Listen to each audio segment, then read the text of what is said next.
ashes before he could reach him. Albert snuffed out the flames and turned to Abaddon and Bakugo. Albert. Now, care to tell me what are you doing here, Abaddon?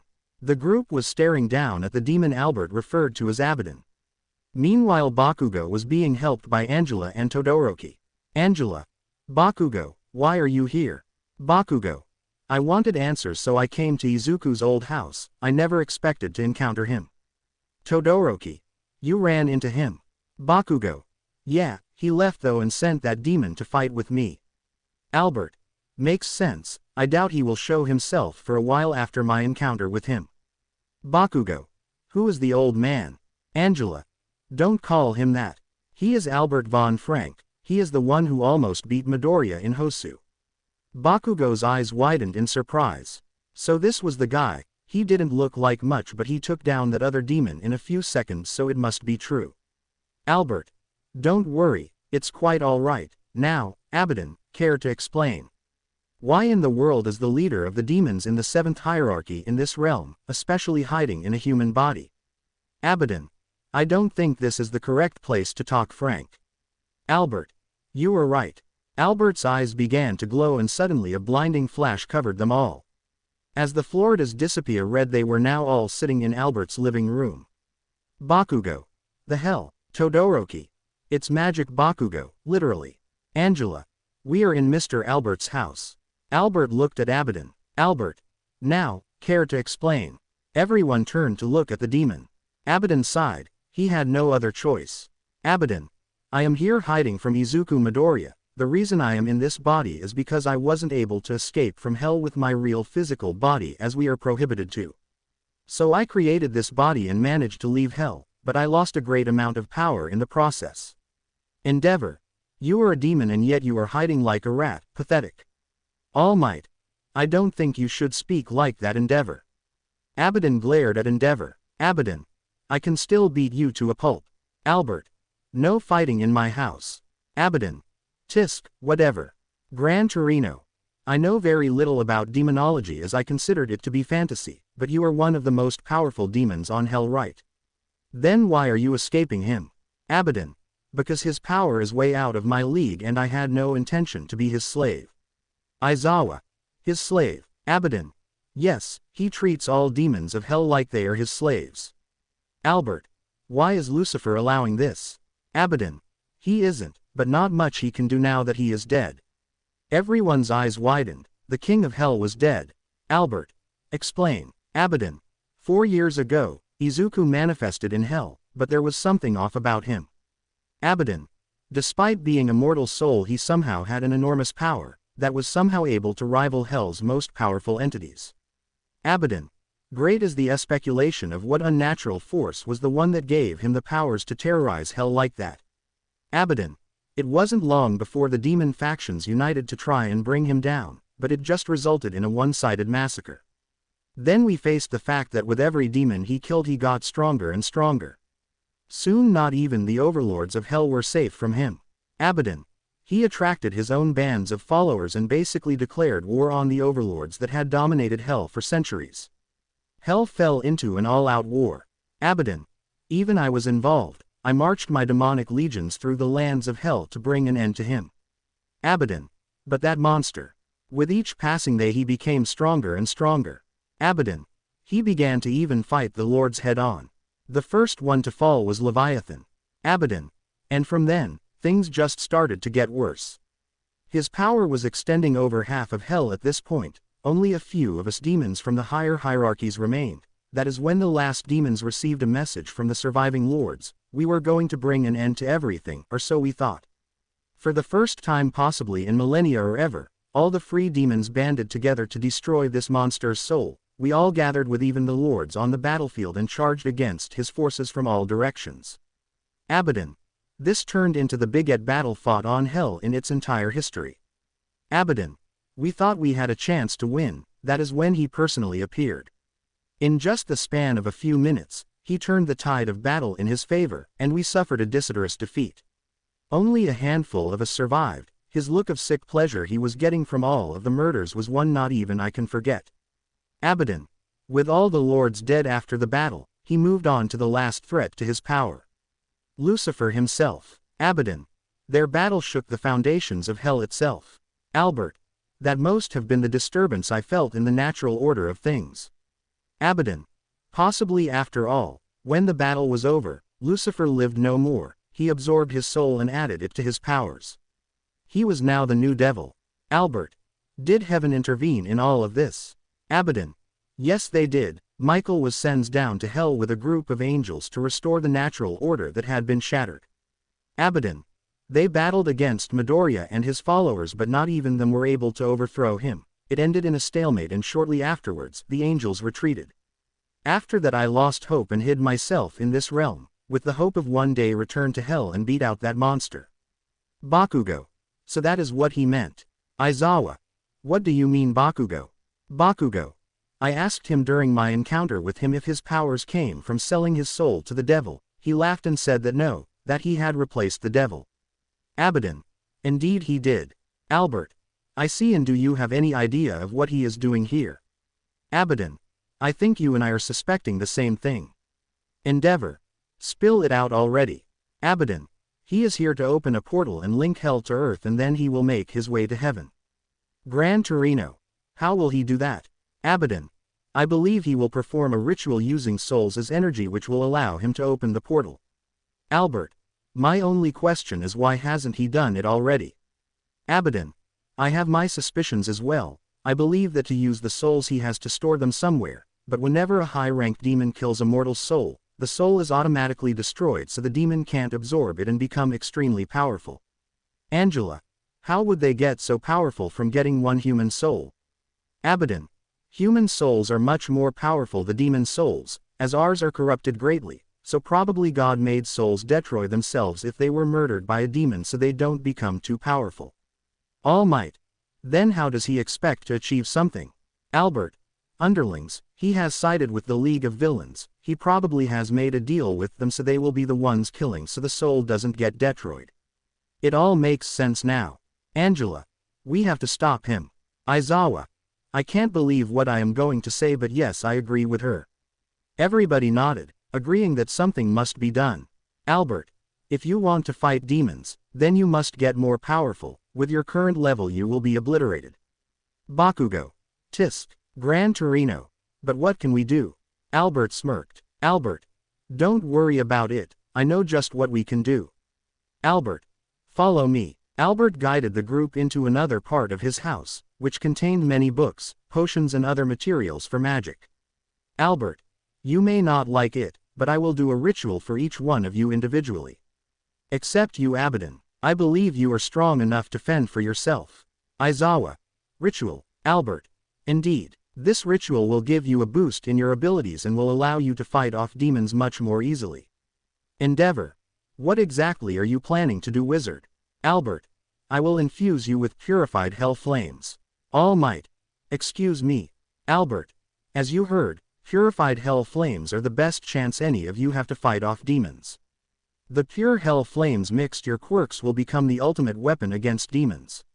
Now who volunteers to go first? Nobody did until Gran Torino. I will go first, you are all pansies. Albert. Very good then. Albert drew a circle in the ground with a bunch of symbols on it, which no one besides him was able to read. Albert. Mr. Torino, please stand in the middle. Gran Torino did as told and stood right in the center. Albert. It won't hurt. Much. All Might. Wait, what? Albert clapped his hands and brought them forwards. Suddenly out of the circle blue flames emerged and they engulfed Gran Torino. Gran Torino screamed. He felt the heat and like if he was being burned, but the flames weren't burning him down. All Might. Angela. Sensei. Endeavor. What are you doing to him? Albert. Don't worry, he won't die, it will be over soon. As he said that, just as abruptly as it started it ended. Gran Torino fell to the ground. Angela ran to his side. Angela. Are you okay? Gran Torino. Don't worry, kid, but that certainly was an unique experience. Albert. Try using your quirk. Gran Torino stood and activated his quirk, jumping all around the room at even greater speeds. He also left a small trail of blue flames behind him. He then kicked All Might in the head and sent him flying to the wall. Gran Torino. I am much faster than before, even my kicks are stronger. Albert. Indeed, they will be even more effective against demons since pure hell flames actually affects them unlike humans. Todoroki. Really, Albert? Yeah, even normal punches, since they are infused with pure hell flames, they could kill low-tier demons and severely hurt upper-tier ones. Aizawa. Now we can stand a chance. Albert. Yes, we can. Let us continue. One by one the small group of heroes went through the ritual and had pure hell flames successfully implanted in them. They all saw an increase in their base abilities such as strength, speed and reflexes, and that combined with their quirks meant they could now fight. Todoroki and Endeavor could both now release pure hell flames at will instead of normal ones. Bakugo's explosions now also had pure hell flames in them, which meant they would now be effective against demons. Aizawa now, when he used his quirk, could nullify a demon's use of magic. Angela's and All Might's punches were now infused with pure hell flames, so they would now be extra effective against demons. Albert. All Might, come here for a moment please. All Might walked to Albert. Meanwhile everyone else was excited for their new abilities. All Might. What is it, Mr. Albert? Albert put his hand in All Might's wounded side and pressed it. All Might felt pain and then a small sensation of burning. Albert stepped back after a few seconds. Albert. I healed you, you have to be in the best condition to be able to fight. All Might. How did you know? Albert. Magic, I could feel there was something wrong with your vital force. Then I just focuses and sensed what was wrong. All Might brought his hand to the side and felt the wound was gone. All Might.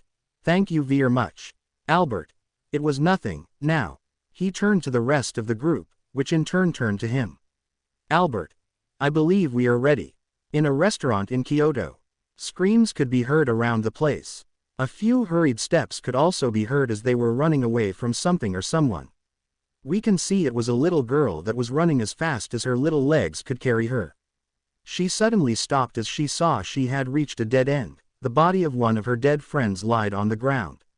There is no escape. The girl turned around and saw a man standing there with the corpse of a kid in one hand and a knife in the other.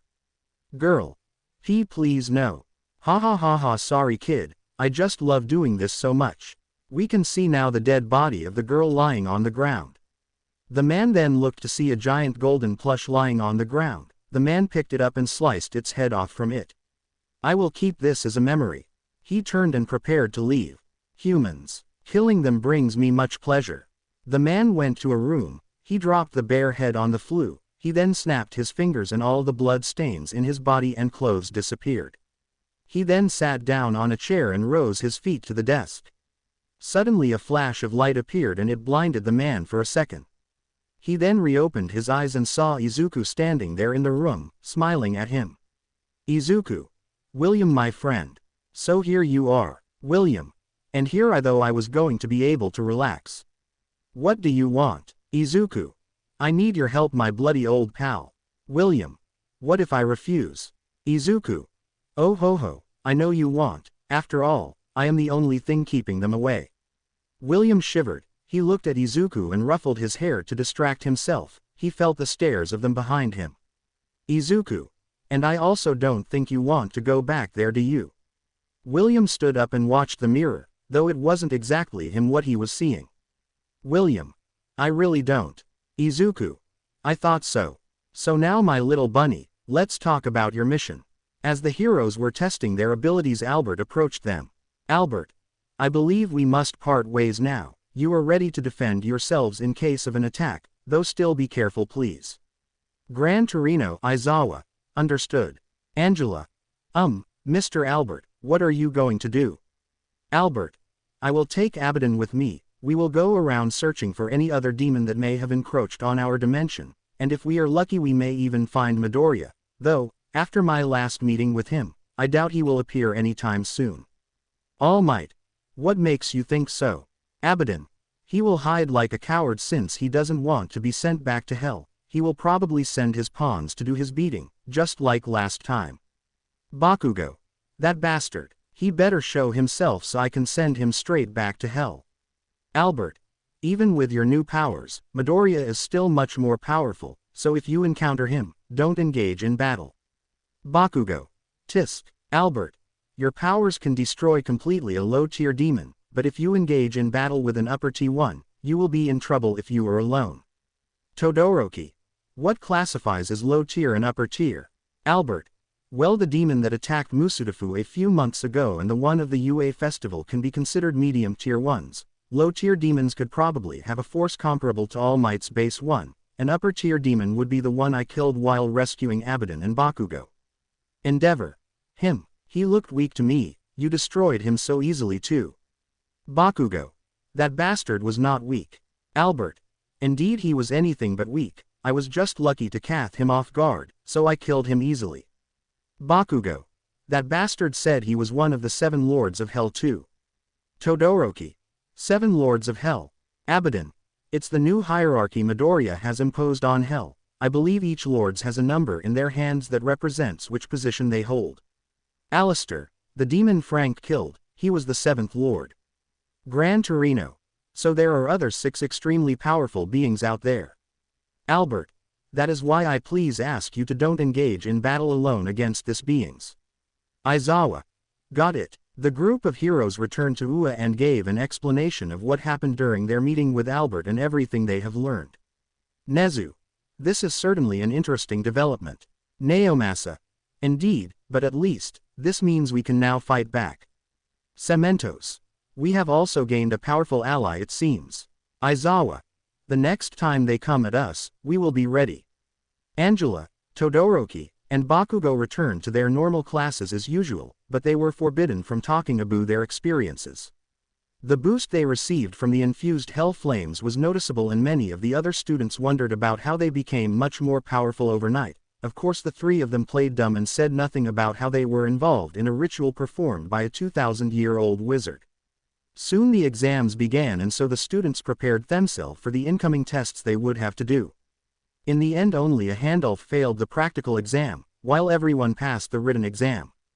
To the surprise of the students, they were scheduled for a training camp in the woods. The students met on the scheduled day and off they went to the woods. As they arrived they were greeted by the wild pussycats, who then set them on a trial to go through the middle of the forest to reach the actual camp, all the while being attacked by dirt beasts created by Pixie Bob. The students reached the training camp at noon. They were given food for dinner and were told to rest good since next day would be hell. Besides an incident with Mineta while everyone was bathing as he tried to peek into the girls' area, everything was good. After the bath Angela put on a sweater and a short and went outside. She sat down to watch the stars a while. Suddenly a voice made her snap out of trance. Todoroki. Hey. Angela turned her head to see Todoroki standing next to her. Angela. Hey, Todoroki. Do you mind if I sit? Angela. Not at all, she said while smiling to the boy. Todoroki sat down beside Angela. Todoroki. So, what are we doing? Angela chuckled and then answered. Angela. I was watching the stars. Todoroki. Why? Angela sighed. Angela. It just helps me relax. After everything, a lot of stress has been accumulating inside of me. Todoroki. Yeah, kind of crazy, right? We are fighting the devil and his demons with the help of an immortal wizard. Until just a few months ago, I didn't even believe in those things. Angela laughed softly. Angela. Yeah, me neither. Todoroki and Angela turned to watch the stars. At one moment Todoroki turned his head a little to watch Angela from the corner of his eyes. Angela was really beautiful. Her hair, Eyes and body in general was what any men would desire, and not to mention her sweet, charismatic personality. She was probably the perfect girl. Todoroki knew this, but he had never given her that much of a thought. With everything that was happening, he just couldn't, but now seeing her, it made his heart beat faster. Why was this happening? Todoroki didn't know, he just knew he wanted to be with her. Angela suddenly tilted her body to the side and rested her head on Todoroki's shoulder. Todoroki blushed from the sudden antics of Angela but did not push her away, in fact he liked it. Angela. You know, I wished we could have more moments like this. I knew being a hero was hard, but a few moments to just relax wouldn't be so bad. Todoroki. Yeah, when this is over, why don't we go and do something to relax? Angela. Like what? Todoroki. Well, we could go to the mall or to a park. Angela giggled a little. Angela. Like a date? Todoroki. And no why yeah. Todoroki is still a bit socially awkward. Angela. Fine by me, she said while smiling. Todoroki. Can't believe I managed to do it. Both of them continued to watch the stars. At one point Todoroki tilted his head and rested his head on top of Angela's. He then brought his hand to her leg and begun to rub it gently with his thumb. Angela found his antics comforting. They continued to be there, wishing the moment could last forever. Aokigahara Forest. Albert and Abaddon walked through the infamous suicide forest. Albert had detected a strong evil presence in the area. This forest had always been related to demons and it was said to be cursed, so what better place to start their search for demons than there? As they continued to walk they felt as the presence became closer. Suddenly something alerted Albert. Albert. Do you sense it? Abaddon. Our new friend. Yeah. They felt as a new presence entered the area. They stood there vigilantly until Albert felt something to his side. He quickly turned and snapped his fingers, releasing a burst of hell flames. He was able to briefly see a figure in front which then disappeared. Abaddon then felt something behind him. He turned to see a dark figure in front of him. He tried to slash it using his blade arm but then figure disappeared and reappeared behind him. Albert took out his sword and turned it on fire. He tried to slash the figure, but once again it disappeared. Albert almost slashed Abaddon by accident. Abaddon. Hey, careful, you know that thing can easily kill me. Albert. Sorry. Well, look Ender. Looks like we have some visitors. Suddenly the dark figure reappeared in front of them and they could see it clearly now. Abaddon. What the? Albert. Look. Abaddon turned to where Albert was seeing and saw another figure coming in. Are you lost? I will help you if you need, so let me guide you to your graves. Back at the camp, Todoroki and Angela continued to watch the stars until the smell of smoke alerted them. They then were able to see that the forest had caught on fire with blue flames. It wasn't long until the whole camp was alerted. Through the forest the member of League's Vanguard Action Squad appeared. As they made their way to the camp, one figure stood back. As William raised his knife, suddenly a number 6 appeared in his hand. William. Now then, let us begin. In the forest camp, the members of the Vanguard were waiting for Dobby's fire signal to start their attack on the unsuspecting heroes. Dobby and Twice were in the middle of the forest waiting for their own signal to start. Suddenly a presence alerted them both from behind. They turned to see a pair of purple eyes staring at them. William. It's time, come on you weak asses. William walked past them and stared at the camp. Dobby growled and used his quirk to set the woods on fire. William.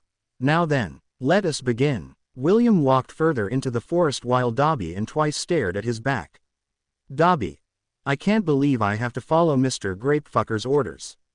Twice. I feel bad for whoever encounters him. No I don't. Dobby.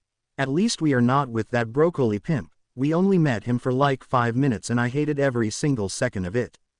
Flashback. The Vanguard was in the room of the Love's hideout when suddenly a portal opened, and Izuku stepped out of it. Izuku. Hey Handy. I am back. Shigaraki. Stop calling me that you rotten bush. Izuku. Hey. No need to be rude. Shigaraki. Whatever, this is the group who I told you about. Did you get your comrade to join? Izuku. Yes I did. And oh so this are the ones. Izuku looked at the group and approached them. Izuku. So who are you? Dobby. The name is Dobby, and step back, don't you know personal space? Izuku. No I don't. Izuku stepped closer to Dabi, who in turn used his quirk on him. Izuku began to laugh as he was on fire. Izuku. Ooh, you are making me hot. Dabi. The hell? Izuku. That's my home. Suddenly the flames disappeared and Izuku acted as if nothing had happened. Izuku. You are Mr. Compress. I am Mr. Compress. Do you want to see a magic trick? Izuku. Blow my mind. Mr. Compress raised his hands to show two marbles in his hands. He turned his hand and wiggled his fingers and suddenly they were gone. Izuku. Ha ha ha ha ha. That sure was a fast hand trick. I wonder what else you can do with those hands. Say, I also know a magic trick. Let me shuffle the functions of every hole in your body. Izuku snapped his fingers and suddenly Mr. Compress mask fell to the ground and everyone could see what Izuku had done. Izuku. Ha ha ha ha ha ha ha ha ha. Shigaraki. Midoriya, stop it now. Izuku. You are no fun. Izuku snapped his fingers again and Mr. Compress returned to normal. Izuku kept watching. Izuku. And who are you? Toga. I am Toga. I like blood. Izuku. Hello, you are totally not a yandere copy. Muscular. I am muscular. Izuku eyed him for a while. Izuku. Someone is overcompensating. Moonfish. I want fleesh. Twice. I am twice. A pleasure to meet you. No it isn't. Izuku. You are weird. Ha ha ha ha ha. I like you. Mustard. I am mustard. Izuku suddenly stared at him deadpanned. Izuku. Seriously, mustard. I see you are lacking a bit on the brain department. Magna. I am Magna. Izuku. Oh, and what can you do, my feminine fellow? Magna. Well, I can suck your D. Izuku. Ha, no. Izuku stepped aside from them to look to the last person on the room. Izuku.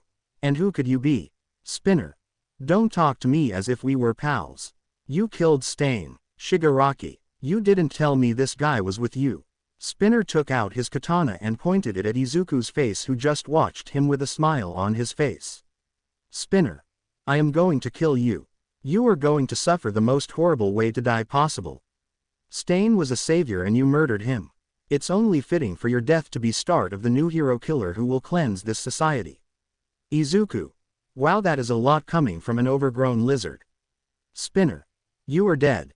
Spinner slashed his sword at his neck, but Izuku instantly regenerated the damage. Spinner. What the? Izuku. Mate, if it was that easy to kill me I would be dead already.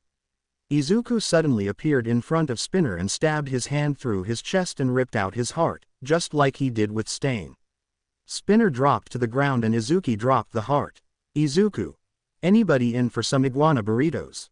Everybody looked disgusted at Izuku, except for Moonfish. Moonfish. Me, Shigaraki. Stop this nonsense, they have to get prepared. That ally of yours better be worth the man you just killed. Izuku. They. What about you, Shigaraki? I am injured, remember. Izuku. Oh yeah, I guess you could better say you are handicapped. Shigaraki. Go away. Flashback ends. Dabi. I swear if he had stayed for just 1 minute more I would have burned myself to a crisp. Let's go twice, you know what must be done. In the forest William kept walking like a predator searching for his prey. He then saw at the distance a group of 5 1B students. They looked scared, just like he liked them to be. In almost the blink of an eye he reached where the students were. The students, feeling a presence behind them, turned to see William. William. Hey kids, time to party. The kids stared in shock at William, who moved in the blink of an eye and used his axe to chop their heads off, their horrified expressions still marked on their faces. William. That was way too easy. I like it when they fight back, it makes it more exciting, ha ha ha ha ha. What the? William turned his head back to see a girl with orange hair and green eyes along with a boy with gray hair and eyes standing behind him. William. Oh, more guests have arrived. William turned completely to face them and smile widely at them. He moved fastly to attack the 2 students. Tetsu. Kendo, watch out. Tetsu activated his quirk throughout his whole body and stepped in front of Kendo to protect her. William's axe smacked his K-neck and managed to cut through a little. William widened his eyes. Suddenly Tetsu used his quirk and snapped William's axe in 2. William stepped back and stared at them. Kendo. Tetsu. Are you okay? Tetsu. Why yeah, this is nothing. He then pulled the axe out of his neck but zombie blood also came out. William. Impressive. Finally someone who fights back. Let's see for how long you two can hold out. Ha ha ha ha ha. Suddenly a kinfee appeared on his hand. As he watched the teenagers tremble he began to laugh. Meanwhile in another part of the camp the hero students were fighting back the villains. Magna and Muscular were a formidable duel. They managed to kill Pixie Bob in an instant. Meanwhile Uraraka and Suyu were fighting Toga back and Mustard was fighting against Momo. Moonfish was trying to eat Mezzo and Tokiyami. Meanwhile Aizawa was able to locate Dabi and Twice and was fighting them back. Angela and Todoroki joined the fight against Muscular and Magna, and they were able to change the tide of the battle with the abilities the Hell Flame gave them. Suddenly Angela, Todoroki and Aizawa felt a chill go down their spine. Angela. What the? Todoroki. You felt it too. Angela. Yeah, Todoroki. Something bad is in there. It's like the Hell Flames are telling us that. Angela.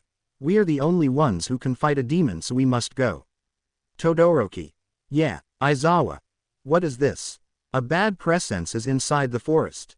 Something really bad. I will tie this guys up and go check that out. Meanwhile in the suicide forest. It's been a while since we had visitors, right Ender? Abaddon. That voice Nightmare. Nightmare. Hello Abaddon, how long has it been? Abaddon. Don't tell me you joined that bastard. Nightmare. It's just bussiness, why would I remain on the losing side? Albert. This guy is Nightmare. That really ancient and powerful entity. Abaddon. Yeah, Albert. Are you one of this Lords of Hell? Nightmare. Me. Oh no, I am an advisor to the Lord. Abaddon. I am not sure if that is a higher or lower rank. Albert. One way to find out. Albert's arms were suddenly engulfed in blue hell flames. Abaddon. Right. Abaddon took a fighting stance. Nightmare.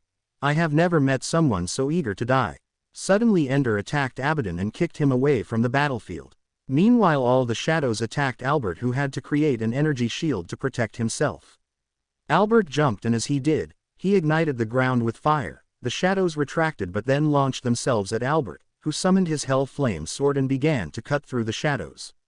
Albert ran towards Nightmare and was about to stab him when suddenly a second mouth appeared on Nightmare's belly. Black fire came out of it and Albert jumped away from Nightmare to avoid it. Then more shadows emerged from the mouth. Albert created another shield, but this time all the shadows pierced through the same spot at once. Albert was surprised and jumped away to avoid being pierced himself, but the shadows followed him. Albert summoned a fireball and threw it at the shadows. They dispersed but then they engulfed Albert in a dome of shadows.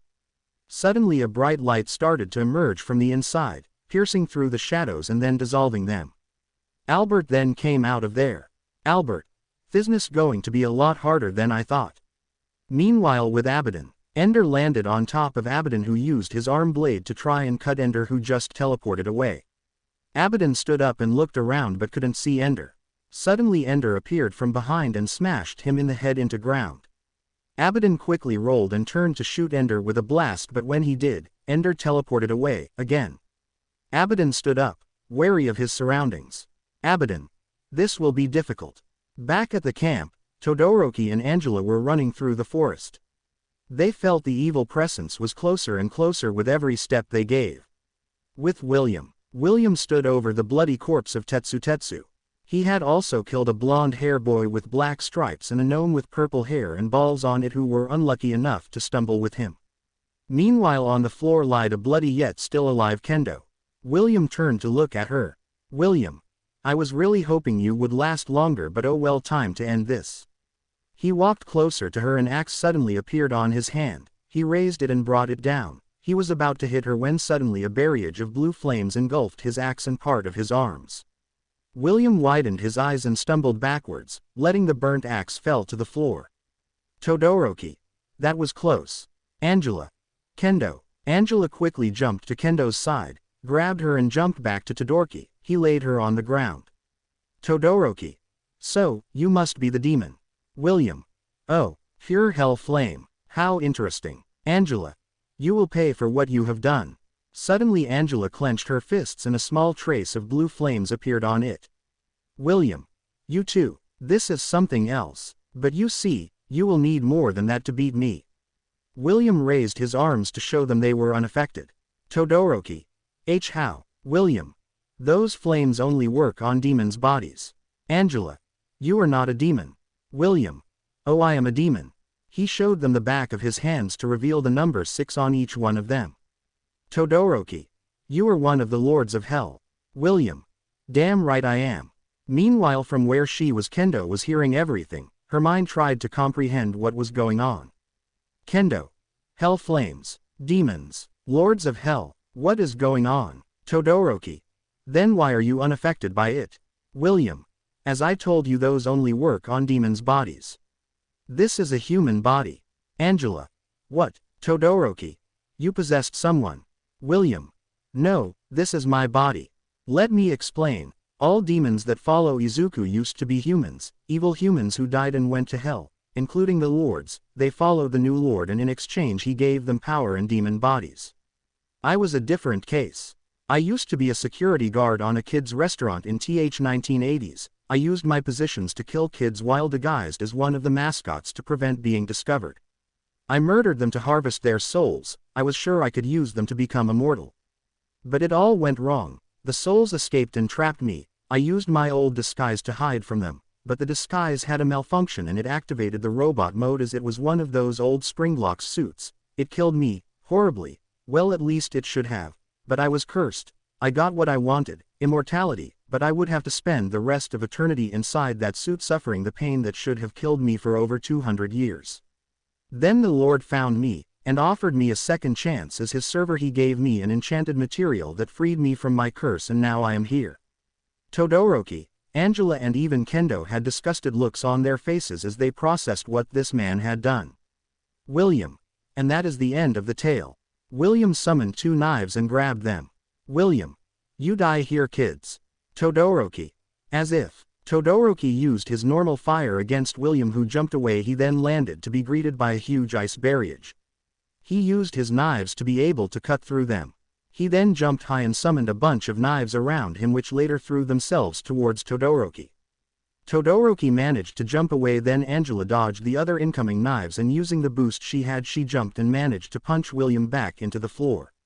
Angela landed back as well, but had to quickly dodge the incoming knife attacks from William. She barely managed to dodge, even getting a cut in one of his cheeks. She jumped back and flicked her finger, sending a wind wave against William. William jumped and then saw the incoming fire attack from Todoroki. William spun mid-air and dodged the attack. William landed back and ran towards Todoroki, who then used his ice to generate ice spikes. William couldn't stomp in time completely, and one of his arms was pierced. William jumped back and regenerated his arm, but as he was distracted, Angela came and kicked him in the back, sending him flying straight into new ice spikes Todoroki had generated, impaling him in several places. William managed to get off the spikes and regenerated. William. That's it, I am done playing. William dropped his knives and charged against Angela. Heb grabbed her from the leg and raised her, then slammed her back into the ground, making a crater. He then in the blink of an eye appeared near Todoroki and slammed Angela against him, sending them both to the ground. William then summoned an axe and looked down at them. William. It's time to die. William was then suddenly kicked in the face and sent back. Aizawa. Stay away from my students. With Abaddon. Abaddon kept trying and failing to hit Ender. His teleportation was really starting to get on his nerves, while he was also getting tired of getting hit. Abaddon. There must be a way to kill this guy. Abaddon turned to look at Ender and looked at the pearl in the center of his chest. Abaddon. That looks important. Well, time to show you why I used to be one of the regents of hell. Abaddon suddenly started to bulk up while red veins appeared through his body. Abaddon. You will regret fighting me. Abaddon in less than an eye can blink charged at Ender and cut through his chest, slashing it and cutting the pearl in two. Ender let out a weird distorted scream while his body vanished to dust. Abaddon bulked down. Abaddon. Take that, you slender rip-off. With Albert. Albert kept running from Nightmare while shooting fell flame at the shadows, but it seemed to do nothing. Albert. Of course they are shadows. Albert kept running, trying to find a way to get rid of the shadows. Albert. Wait, shadows. Shadows need light. Then what if? Albert stopped running and turned around. He put his hands on the ground and suddenly a bunch of dirt came out and began to form a dome. Nightmare. What the no? That bastard. Nightmare unleashed even more shadows at Albert, but as he did, the dome was complete and the shadows disappeared. Nightmare tried to locate Albert, but suddenly he felt as a hand grabbed his face, and suddenly he saw and felt as blue flames spread throughout him. Nightmare screamed in pain as the flames consumed him. Nightmare. Damn you. Nightmare used the light the flames gave to unleash all his shadows at Albert, but as they were reaching him, they stopped. Nightmare had died, his body burnt to a crisp and the shadows dissolved. Albert fell to the ground and sighed. Thank God that was over. Back at the training camp, Aizawa kept dodging William's punches. Aizawa's quirk neutralized his magic so he could no longer summon weapons. Suddenly both of them punched each other in the face and both went flying back. Aizawa landed near his students who were recovering their senses. Aizawa. We won't be able to beat him like this. Any ideas? Todoroki. He said Midoriya gave him a medal that removed his curse. Maybe if we destroy that medal his curse will come back. Aizawa widened his eyes. Aizawa. The badge. My boost allows me to see magic trails. I was able to neutralize his, but his badge had a powerful trail that I couldn't neutralize. Angela. That must be it then. Aizawa. Could be. Todoroki at my signal launch a bunch of ice spikes at him. William. Hey, what you murmuring about? William then charged at them. Aizawa. Todoroki, now. Todoroki released the ice spikes. William jumped up to avoid them. Aizawa then using his scarf and taking advantage, it was more difficult OT maneuver mid-air, he hit off William's badge. William's eyes widened. Aizawa. Angela. Angela. On it. Angela jumped and caught the badge, squeezing it and breaking it to a bun of pieces. William and Angela landed on the ground. Angela let the pieces fall to the ground. William Tyan frantically reached to them, trying to put them back together. William. No. This can't be happening. No. I don't want to go back there. I can't. Suddenly the atmosphere became heavy and a bunch of kid-like shadows appeared. They then morphed into what seemed as animals and surrounded William, one even grabbed him. William. And no. Please. I don't want to go back there, no. William turned back to see the empty husk of the costume he had spent 200 years in behind him. William felt it was trying to bring him back. Suddenly it opened its mouth. William. No. Please. No. William began to be sucked into the costume. William. Help me, please. The heroes stood there and watched in horror as William tried to fight back in a hopeless way. Suddenly a bunch of cables began to push him back, and all the while William bled as he struggled to get away from them. William was then swallowed completely, and from the costume fountains of blood could be seen pouring out, all the while the heroes watched in shock. William let out pain screams that could break your eardrums. William tried pulling away his mask. The heroes could see his bloodied face. It was apparent, he was in so much pain. William. Please, help. Suddenly the shadows returned and stood around William, all the while laughing with childish laughs as if they were little kids watching a show. All the while William continued to scream and yell at them to leave him. Suddenly a portal appeared and William was being dragged there by them. William pulled his mask up once again and screamed at the heroes. William. Please no. Don't let them take me. I will do anything. But please. HEEELPPMEEEE. William was dragged into the portal, and as he crossed it, it shut. Inside an abandoned building we can see what his fate was. Trying to escape his prison, as even though it KS completely in vain. William. Someone. Help me. The training camp invasion was over. The apparent death of William shocked the witnesses that they weren't paying attention around them. Muscular was captured by the heroes while Magna was able to escape. Mustard was defeated by Momo as she made a gas mask and beat the crap out of him. Moonfish was beaten by Dark Shadow, though he almost killed Shoji until Bakugo and Kirishima arrived, and Bakugo was able to use his explosions to make Dark Shadow retreat. Mr. Compress was defeated by Bakugo thanks to his enhanced senses the Hell Flame gave him, but he was still able to escape. Toga escaped Uraraka and Tsuyu when the rest of the heroes arrived. Meanwhile Dabi and Twice were rescued by Kurogiri later on. It had been a victory for the heroes, but it came at a life toll.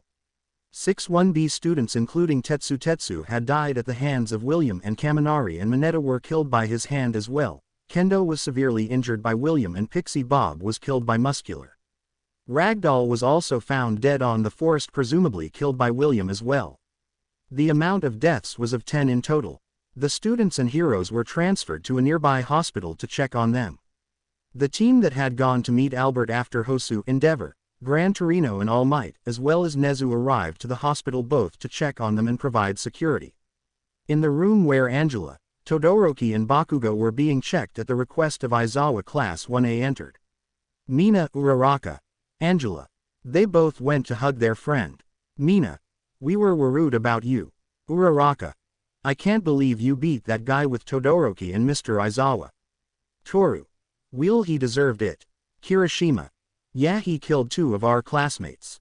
That is not manly at all, Kirishima said while manly tears came out of his eyes. Angela. Yeah, they were our classmates. Momo. Even though they were perverts, you were right. Angela. Oh, I heard you also beat one of the villains. Good job, Momo. Momo. Thanks, Angela. Suyu. And how are you doing, Bakugo?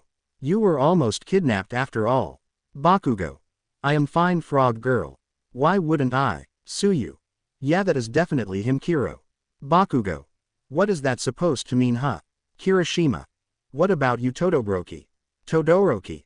I will live, don't worry about me. Tenya. It is our duty as your classmates to care about you. Angela. Come on, Tenya, we are fine, our bodies are fine at least.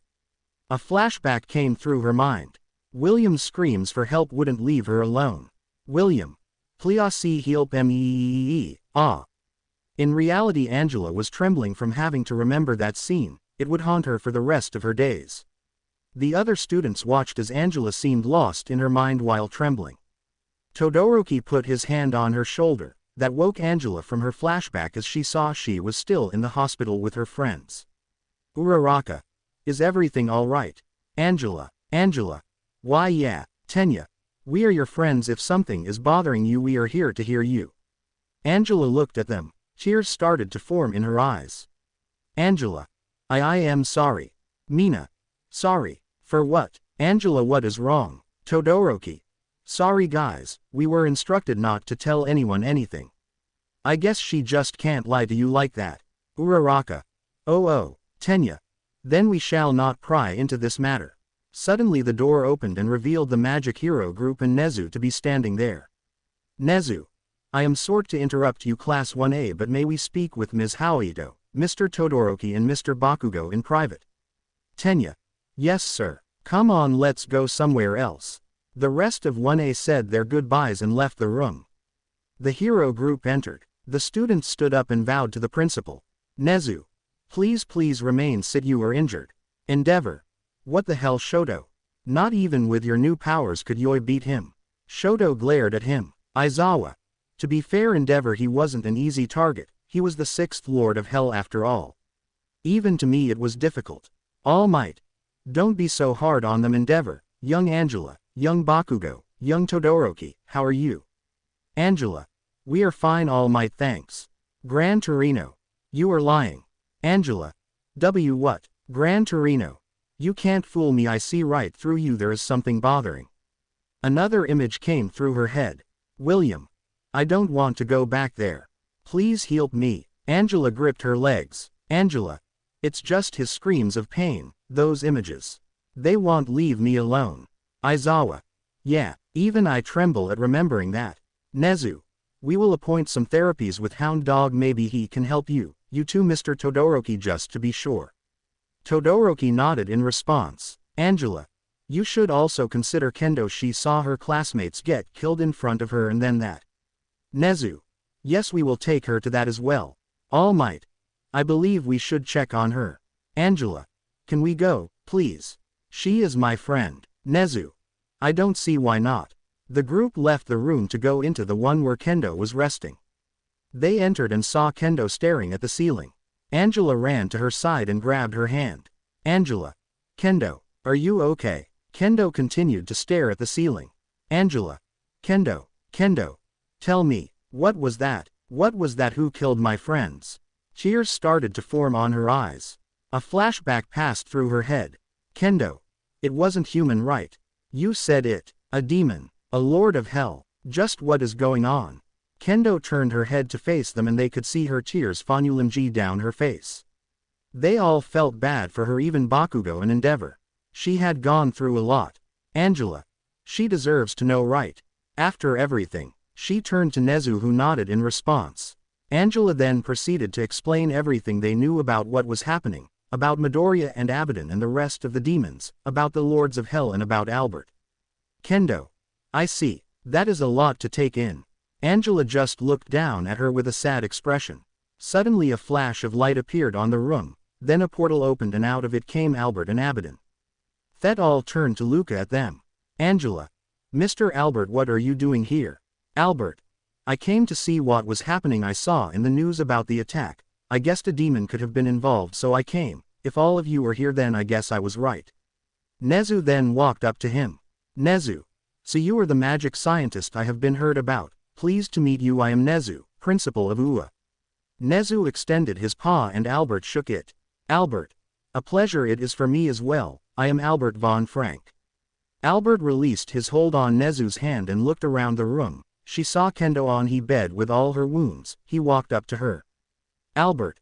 Oh my, you don't look so good. Here, let me help you. Albert put one of his hands on Kendo's forehead and some sort of green energy made its way through her body while helming her. After a few seconds, Albert retracted his hand. Kendo no longer felt pain in her body. Kendo. Thank you very much. Albert. No problem. Abaddon. Enough chit-chat. Just tell us what the hell happened. Angela proceeded to explain the events. Kendo also talked about her encounter with William. When she narrated how he killed her friends, it made the heroes and Albert's blood boil. Angela then narrated her fight and also talked about what William had told her. Anger kept boiling the blood of the adults as they heard how he murdered children for his wicked intentions. She then narrated her fight and then William's death. Albert. A demon with human body. Abaddon. That is certainly new. Endeavor. At least there are only 5 lords remaining now. Albert. True, though we will be in danger if there are more of this advisors. When they looked at him with a puzzled look, Albert sighed. Albert. Let me explain. Albert proceeded to explain his and Abaddon's encounter with Nightmare and Ender and how Nightmare mentioned he was an advisor. Nezu. So there could be more of them. Gran Torino. And if they are as powerful as this Nightmare guy, then we are in danger. Angela. What do we do? Nezu. They have chased us for long enough. I suggest we take the fight to them now. Aizawa. What do you mean? Nezu. Momo Yaoyorozu, that student of yours, she put a tracker in the villains you beat but that were able to escape. Everyone widened their eyes. Nezu. We can now find the villain's hideout. Albert. And Midoriya in it. Abaddon. About time. Endeavor. Yeah. Bakugo. I want to beat that smile off his face. Everyone's sweat dropped at the 3 violent ones in the room. Albert. It will be dangerous, but together we may be able to defeat them. Kendo. I want to fight as well. Angela. Kendo. Kendo.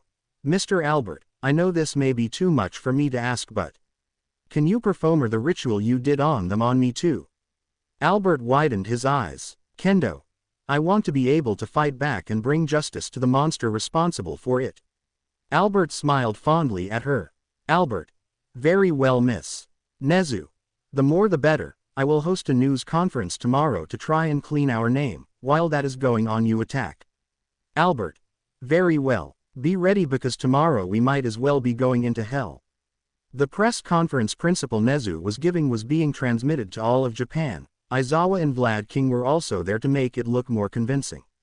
The death of 10 people in the attack had been considered a national tragedy. Nezu was trying to reassure them of UA's safety and that the attack will not go unpunished. Meanwhile, the heroes were following the signal of the tracker. Only the ones with Hell Flame were there, which now included Kendo after her own painful ritual.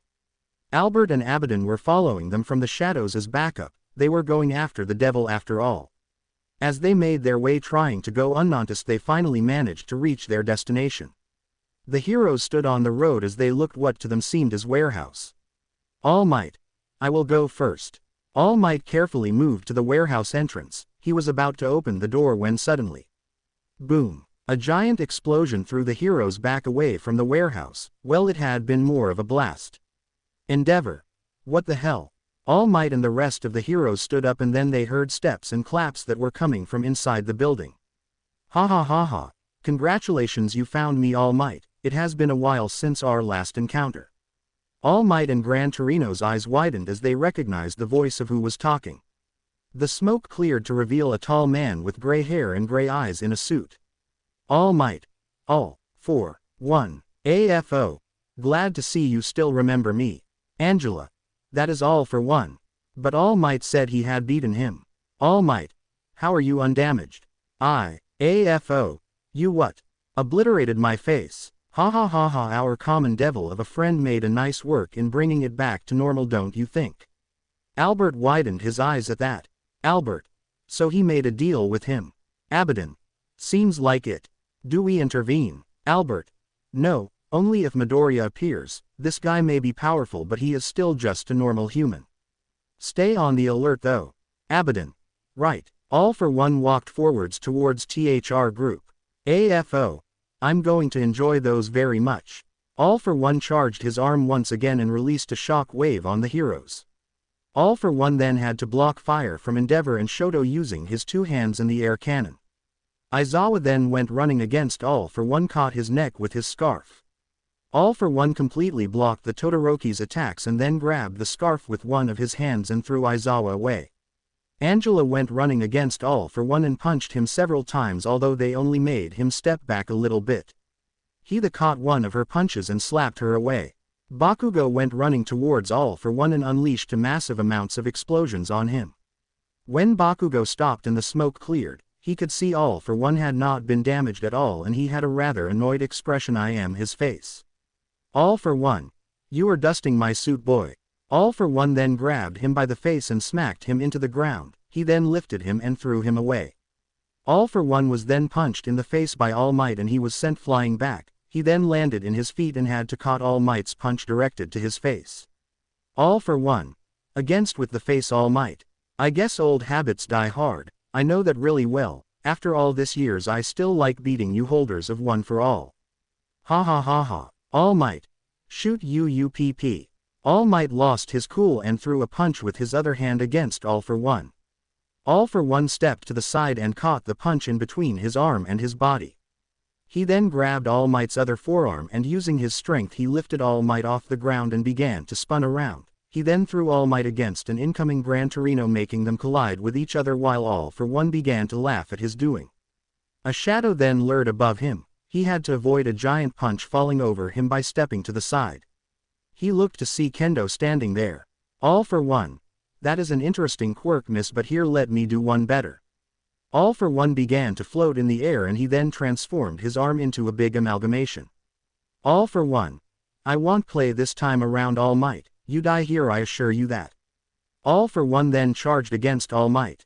All Might charged his punch backwards and when they were in hitting distance he released it and both of their punches collided.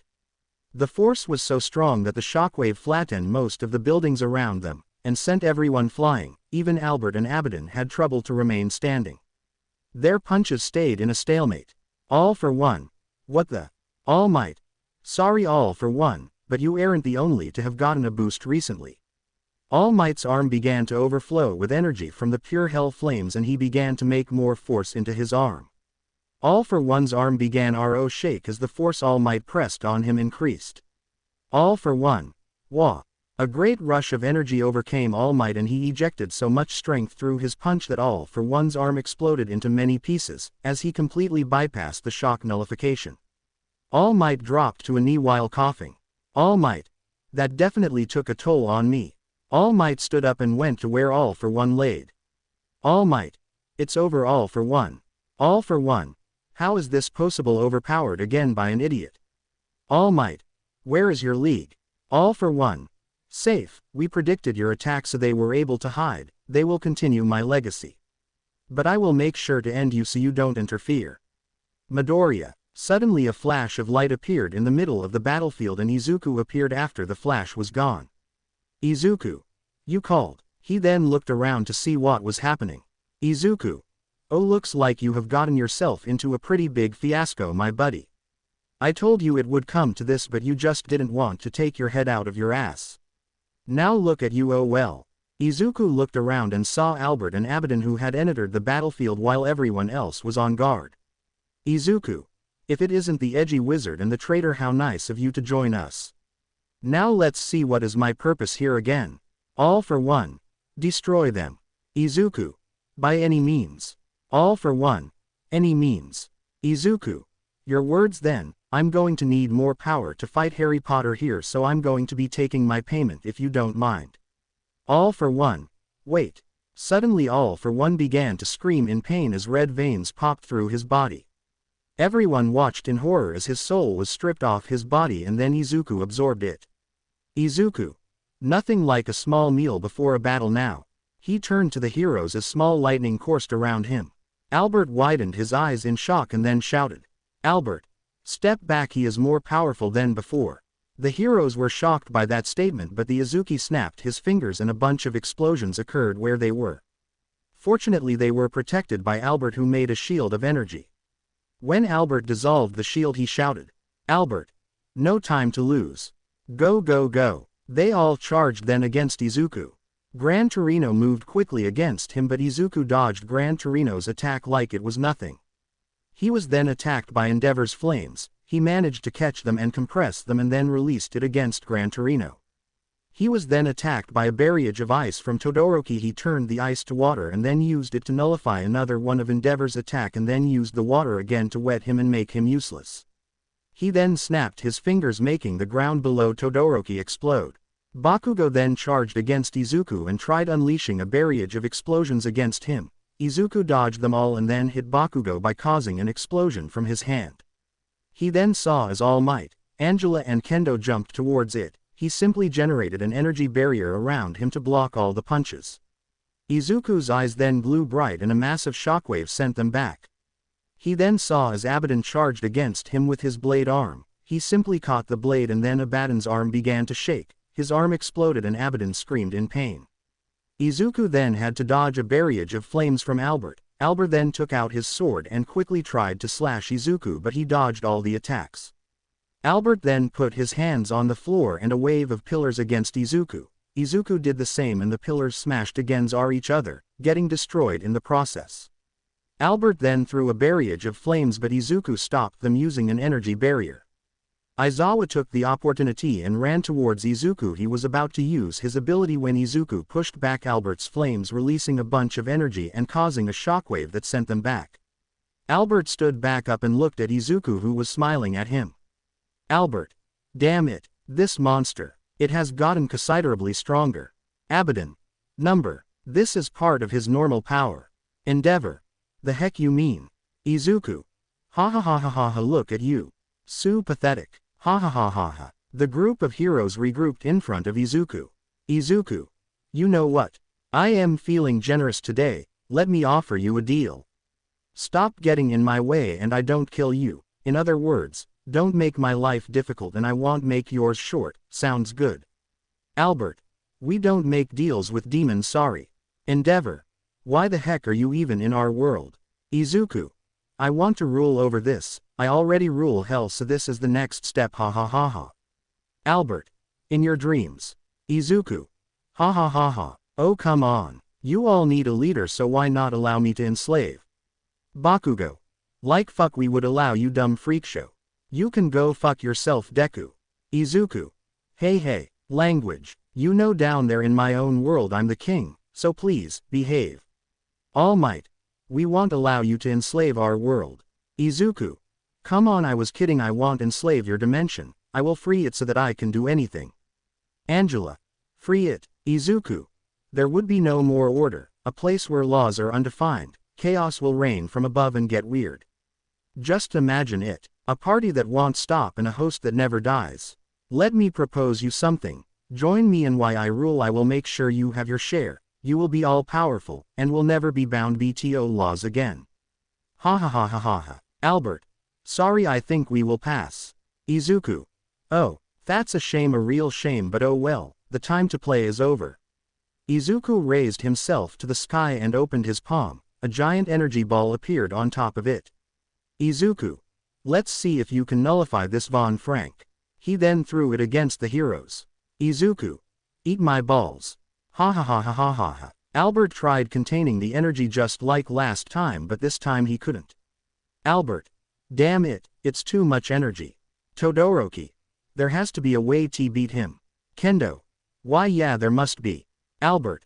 I can't really think right now. Abaddon. There is. I think so at least. That is not Midoriya's true self. He is just like a projection, and there must be something that helps him project himself in this dimension. That is why he was weaker before, his power was still transferring. Angela. Then what is his projector? Abaddon. My best guess would be the pearl at the top of his walking stick. Aizawa. We have to get it then. The fastest here should go. All Might. Sorry, that attack and holding back all for one took quite the toll on me. Bakugo. Then the second fastest. Gran Torino. I am toast. Literally. Todoroki. Then the only one fast enough would be you, Angela. Angela. Me. Abaddon. No time to stutter. I'm injured or else I would do it myself, can we count on you? Angela breathed deeply. Angela. Yes. Abaddon. Then go and send his back into hell. Angela ran from behind Albert and towards Izuku. Izuku noticed and made a bunch of spikes to appear on the floor. Angela noticed and jumped up. Izuku then sent a bunch of pillars at her. Angela used them as a path and ran through them, getting closer to Izuku.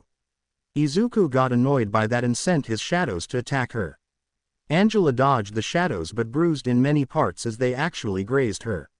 Izuku then switches tactics and pointed one finger at her and began to shoot lasers. Angela was hit by one on the shoulder and the other in one of her hands, but she kept moving.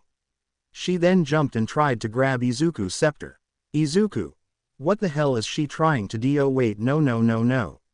Izuku panicked a bit and so he lost control of the energy ball and Albert pushed it back, sending it back towards him. Izuku got surprised by that and was hit by the energy ball. Angela took the opportunity and snatched the scepter away. She then landed on the ground and placed her good hand on the pearl and began to press it hard until it broke. Izuku.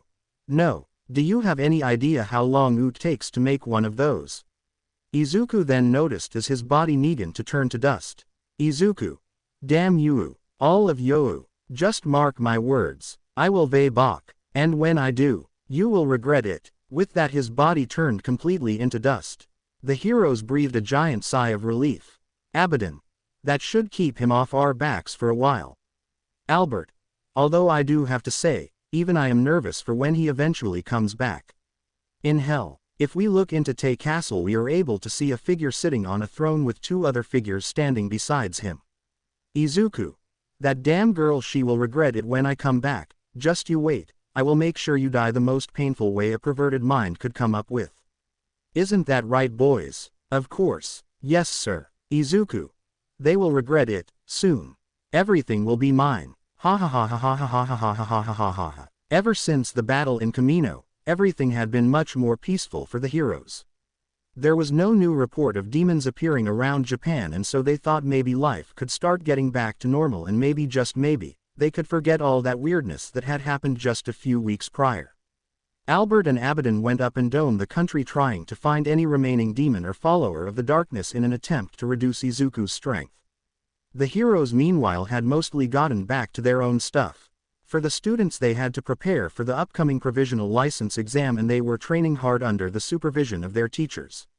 All Might was still standing high and Might is the #1 hero and the death of All for One threw the villains into disarray. Still the students took part in the exam as they had proven themselves in their different fights against the demons and William, they wanted to prepare them in case anything happened. There had been no important events involving the League of Villains ever since that day, but who could blame them? They had lost their two most powerful assets. There had only been minor reports about them committing small robberies and such, but there wasn't much more. The police had started to treat them as some sort of joke, barely classifying them as a threat now that All for One and Izuku were gone. The League was straight up not having a good time. It was all downhill ever since Kamino. Shigaraki was furious as he considered that what Izuku had done was a betrayal. They were constantly on the run as the police had been chasing them ever since that day, although they had seemed to relax with the chasing recently. Shigaraki then found out that it was because they were no longer a powerful threat, and that was just like adding insult to injury. How dare did they mock him like that? he would show them one day that he was the true heir all for one and they will all learn to fear him for his power. Currently those dreams were far from reality. The League was hiding in old abandoned warehouse where they definitely would not bother to check. They were sustaining themselves by committing small robberies. How far they had fallen, they couldn't even go back to the bar anymore as the heroes had actually discovered them hiding there and a fight occurred. Shigaraki was sitting in a crate thinking about what possibly they could do. The vanguard was starting to question his leadership, so he was going to do something about it. Suddenly he saw as everything turned gray and how his comrades all froze in place. Shigaraki was confused as to just what was happening, but then in the middle of the room what seemed as a portal opened. The portal then opened, letting a figure walk out of it, and that guy was none other than the showman himself. Izuku. Well, look how far you have fallen, ha ha ha ha. This is deplorable. Are you a rat or something? It seems like a few more days and you will have to start doing hand jobs to get money. Get it? Ha ha ha ha ha ha ha. Shigaraki. What the hell do you want? You killed Sensei and now you show here like nothing. You decayed broccoli. You are going to pay. Izuku. Wow, so soon. Sorry, not in need of your services if you know what I mean. Ha ha ha ha ha ha ha. Shigaraki. Shut up. Get out of here. Izuku. Come on, I see you are in need of help, so I came here to lend you a hand. Ha ha ha ha ha. Shigaraki. Why would I want help from you? Izuku. Well, I am the only who can get you put of this mess and you know that. Besides, you are still in debt with me. You haven't done your part of the deal while I have done everything you have asked me to do, so I am here for you to pay up. Shigaraki. You know what? The deal is off. You can go fuck yourself for all I care. Go back to hell. You maniac. Izuku. Oh man, I am sorry to inform you, but that is not how it works. Tell me you didn't know what happens when you fault on your deal with the devil. Suddenly Shigaraki felt a sharp pain course through all his body. He felt like he was being stabbed in all parts from the inside. His soul was being taken from him. Suddenly the pain stopped and Shigaraki looked up to the floating Izuku. Izuku. I think you get the point, right? Shigaraki. Yeah, just tell me what the hell do you want me to do? Izuku. Don't be in such a mood and don't worry, it is nothing that is out of hand for you. Ha ha ha ha ha ha ha. Shigaraki. Please stop. Izuku. You are no fun, Shigi. I just need you to go and kill a few people for me in certain places. I bet that way your reputation will rise up once again as a fearsome villain group. Shigaraki. Sounds easy enough. How many people do I have to kill? 10, 20. Izuku. Around 500 per place. Shigaraki. 500. What kind of twisted plan do you have in mind? Izuku. You don't have to worry about it, just know I will reward you in the end. Shigaraki. Question: why don't you do it yourself?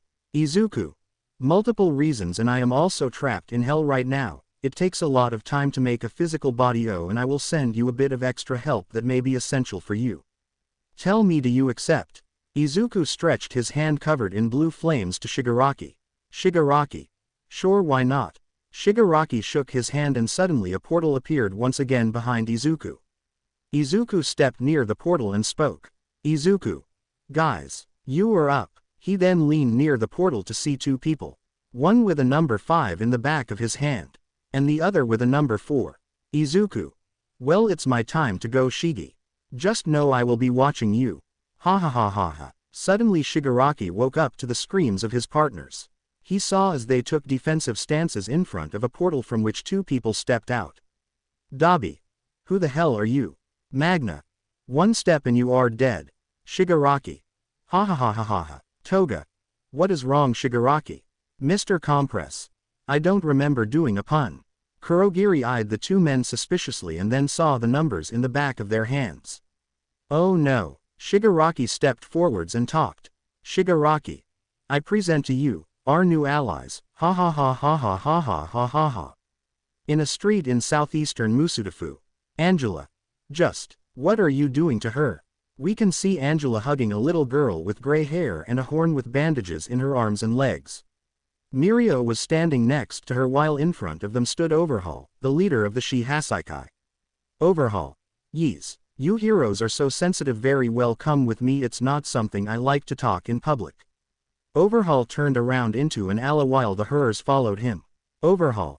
You see, recently I've had a lot of problems with Eri. She keeps defying me no matter what. They feel like they can and will become someone. Overhaul stuck a finger in one of his gloves like he was ready to take it off. Eri noticed this and immediately jumped off Angela's arms and went running to Overhaul. Angela. Eri. Overhaul. Done with your tantrum already? Eri gave a small nod in response. Overhaul. Well, sorry to bother you heroes. With that, Overhaul went back to his base along with Eri. He gave Eri to chronostasis and then turned to one of his subordinates. Sorry it's just that I only took a small moment off AN. Overhaul took his glove off and waved his hand in his direction, seemingly erasing the top part of his body. Overhaul. I have no time for excuses. Overhaul began to walk away, but then suddenly he saw as everything began to turn a bit MLRE gray. He turned around and also saw chronostasis with Eri frozen in place. Overhaul. Chrono, what are you doing?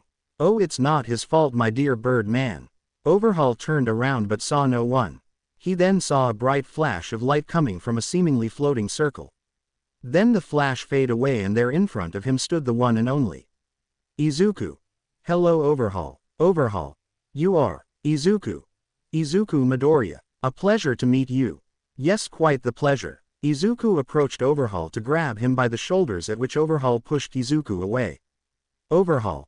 Get off me, I don't know what kind of disease you will give me. Izuku. Ha ha ha. Oh please, I assure you I have been sick with every type of illness. So no need to ponder about. Izuku began to look around Overhaul's base and then spoke again. Izuku.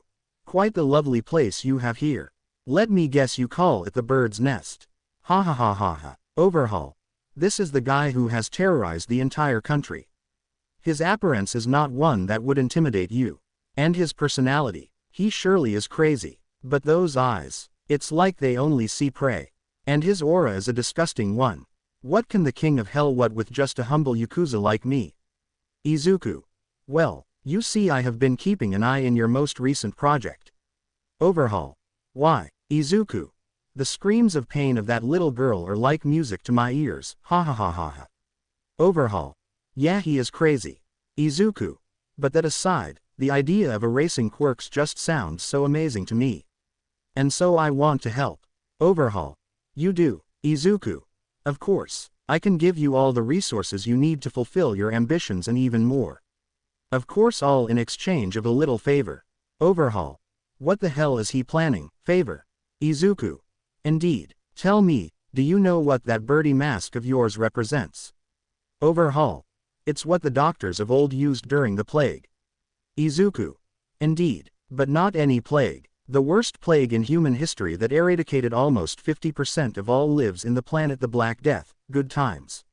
Overhaul. So what? How does this relate to what you want me to do? Izuku. We get there, when we get there. Okay. Overhaul took a small step back and widened his eyes a bit in surprise. Izuku. You see, scholars used to talk about the Black Death as an invisible hand that brought death and decay to wherever it laid its fingers on, and you, my little bird, I think it's time for you to leave the nest and embody what your mask represents. Overhaul. So you want me to kill someone or some people? Izuku. I know it's not the first time you will kill. And it's not even hard for you. After all, I know when the gloves come off, death is sure to come too. Overhaul. So that's it. Who do you want me to kill and why don't you do it yourself? Izuku.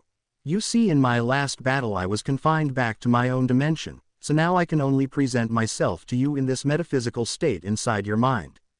Overhaul. It sounds like you broke physics with that. Izuku. Oh please, who cares about the first, second or the third dimension? Especially when I can bring you fourth, fifth and sixth of ascension. Overhaul. Is that even possible? Izuku. Oh my dear Overhaul. This might overhaul your whole perspective of reality, but everything is possible when you are hanging out with me. Ha ha ha ha ha. Overhaul. Okay, but back to the issue at hand, who do you want me to kill? Izuku. Oh well, you see, in a week the heroes are going to raid your place. Overhaul. What, Izuku? Yes, and I want you to be ready, so that when they come you can finally release that devil within. I want you to make the suffer. Ha ha ha, they will never know what hit them. So you are in. Overhaul. Fine, I guess, so if I kill the heroes you will give me the resources I require. Izuku. Yes, although I also want you to not only kill the heroes but also everyone in the nearby urban areas, I want you to cause as much death as possible. Overhaul. Fine then, if that is all, count me in. Izuku. Very good then. Izuku stretched out his hand covered in green fire and Overhaul shook it, and with that, their deal was sealed. Izuku. Okay then, time to go. But remember, reality is an illusion. The universe is a hologram. Buy gold. Buy. And with another flash of light Izuku was gone and everything was back to normal. Overhaul looked around to see Chronostasis carrying Eri away. He shook his head and began to walk away. Overhaul. Who knows what that lunatic's true purpose is, but as long as I can get a benefit from that is all good for me. Now time to get ready to receive our guests. 1 week later, the heroes and the police were stationed in front of the Yakuza hideout. Angela. Mirio. I will save you this time, Eri. A policeman went in and knocked on the door. Policeman. This is the police. Open the doors. The doors slowly opened, but then a hand came out and half the policeman disintegrated into a puddle of blood. One execution fulfilled. Overhaul stepped out much to the shock of the heroes, and behind him the top members of the Shihasaikai stood as well. Overhaul. Welcome heroes to our lovely home. Sadly we are not taking visitors, so goodbye. Overhaul. Let's get rid of this rats. Overhaul pressed his hand against the road, shooting multiple spikes against the heroes and the police. The heroes dodged, but some members of the police weren't so lucky and were impaled by them. Commander. Open fire. Setsuno used his quirk larceny and stole all the weapons from the police. Setsuno. Weapons are of no use against me. Tabe ran towards the unarmed police and began to eat them. Meanwhile Rikia began to steal the vital energy of the other police. Overhaul. Tabe, Rikia, Shin, go and kill the nearby civilians, we will deal with the heroes. Angela. What did he say? Sir. Target civilians. This is like that report I read about an attack performed by the League of Villains in the North. Even when the heroes arrived they seemed to prioritize killing the civilians. Lemillion. Go and secure the girl inside their hideout. We will deal with them here. Rock Lock, Yukio and your interns. Go and chase down those who went to attack the civilians. The rest stays here. Everyone. On it. Mirio used his quirk to fade into the ground and appear inside their base. Chrono. He is going for Eri. Overhaul. Leave it, Mimic is inside and even if he beats him, with our new ally we can get her back no problem. Chrono. Are you sure? Overhaul. He did say he would give me any resource I needed and well, she is a resource I need. Chrono. Understood. Mirio entered the base without much trouble. He found a few minor Yakuza members but they were quickly neutralized by him and his power. He then used his quirk to reach the underground part of the base, and as he did, the walls began shifting and they tried to compress him. Mirio used his quirk and escaped to another room. Then the walls of that room began to shift as well. Mirio. This must be done by some villain's quirk. The director. I studied him with Sir. He must be controlling the walls, which means he can see me from somewhere. Mirio began to look around the room until he found it. A small hole but big enough for an eyeball to see through. Mirio used his quirk and made his way through the wall as he had jumped and managed to reach Mimic quickly. Mimic screamed as he saw Mirio coming through the wall, but was then silenced by one of his punches to the face along with the usual POOOWEEER. The walls returned to normal and Mirio tied Mimic up and he then resumed his search through the building and was finally able to find Eri trapped in a room. In the surface, Shin, Rikia and Tabe were causing havoc in the nearby urban areas, killing as many people as they could as per the order of Overhaul. Tabe kept eating people while Rikia stole their vital energy. Shin meanwhile used a gun to keep shooting at people as they tried to flee. Rock Lock. Oi, villains over here. They turned to see Rock Lock standing behind them. Tabe immediately launched himself against Rock Lock with the intention to eat him. Rock Lock stepped to the side to reveal Uraraka standing there. She pressed her fingertips together and out of the sky a bunch of rubble from GHE nearby buildings the villains had destroyed rained down on Tabe. He was crushed by them. Tabe tried to escape by eating the rubble but Rock Lock pressed a quite big boulder against his head and locked it down in that position, making it impossible for Tabe to eat anything. Yukio then came in and tackled Rikia. He was then greeted by a shockwave from Nijire as he is trying to get up. Shin in all the confusion didn't notice Tsuyu who was approaching him until she was close. When he noticed, Shin shot at Tsuyu but she jumped to a nearby wall and then sticked out her tongue and grabbed his gun. She then jumped off the wall and spun around, getting the gun of his hand. Tsuyu threw the wall away, and then jumped and landed a kick directly in Shin's head, knocking him out. Yukio in her dragon form kept battling against Rikia while Nijire aided her from a distance. Rikia had absorbed a lot of vital energy so he was getting extremely close to overpowering Yukio but she was not one to give up. Yukio smashes Rikia against a nearby building. She then grabbed his head and threw him to the ground. Rikia tried getting up but Yukio stepped on his chest. She then jumped back and sunk Rikia further into the ground. Nijire from above charged both of her hands. She then aimed at the direction of Rikia and unleashed a massive shockwave against Rikia which sunk him even further and completely knocked him. In THD Hasaiki's hideout, Rappa had charged against Kirishima and Fat Gum. Meanwhile Setsuno took possession of the stolen weapons. He tried to use them but Aizawa used his scarf and grabbed him. He tried using his quirk but Aizawa prevented him from doing that. Meanwhile Diodoro used his quirk to give everyone nauseous, making it harder to fight that way. Aizawa noticing it was Diodoro's quirk he decided to grab Setsuno and using his scarf and then slammed him against Diodoro, sending them both crashing against a wall. Meanwhile Yu was battling with Tamaki and Bubble Girl. Tamaki tried to use his tentacles and cow feet but nothing could get through Yu's crystals. He was just too resistant. So Bubble Girl came up with an idea and swarmed Yu using her bubbles, that way a few bubbles got into his eyes. Tamaki seeing his defenses were down used his quirk and transformed Hus' hands into that of a cow and he began to stomp on Yu repeatedly until Ge finally got through his defenses and knocked the air out of him. Meanwhile Fat Gum was resisting against Rappa as he unleashed dozens of punches a second on him. Fat Gum was storing the absorbed damage as he was preparing to release it all back on Rappa. He was getting thinner and thinner as he was Losimji fat. It although meant his defense was getting weaker so he wouldn't be able to release it all back on him. At that moment Kirishima intervened and stood between Rappa and Fat Gum, receiving all the punches from Rappa but he was not going to give up so easily this time. Rappa and Kirishima were then about to collide fists but Tengai raised a barrier, negating the impact and knocking Kirishima back. Thanks to that though Fat Gum managed to concentrate all the shock in his hand to release back at then. As Fat Gum was about to punch the barrier, it went down as Aizawa deactivated both of their quirks and Fat managed to land a direct hit on them, knocking them out pretty much instantly.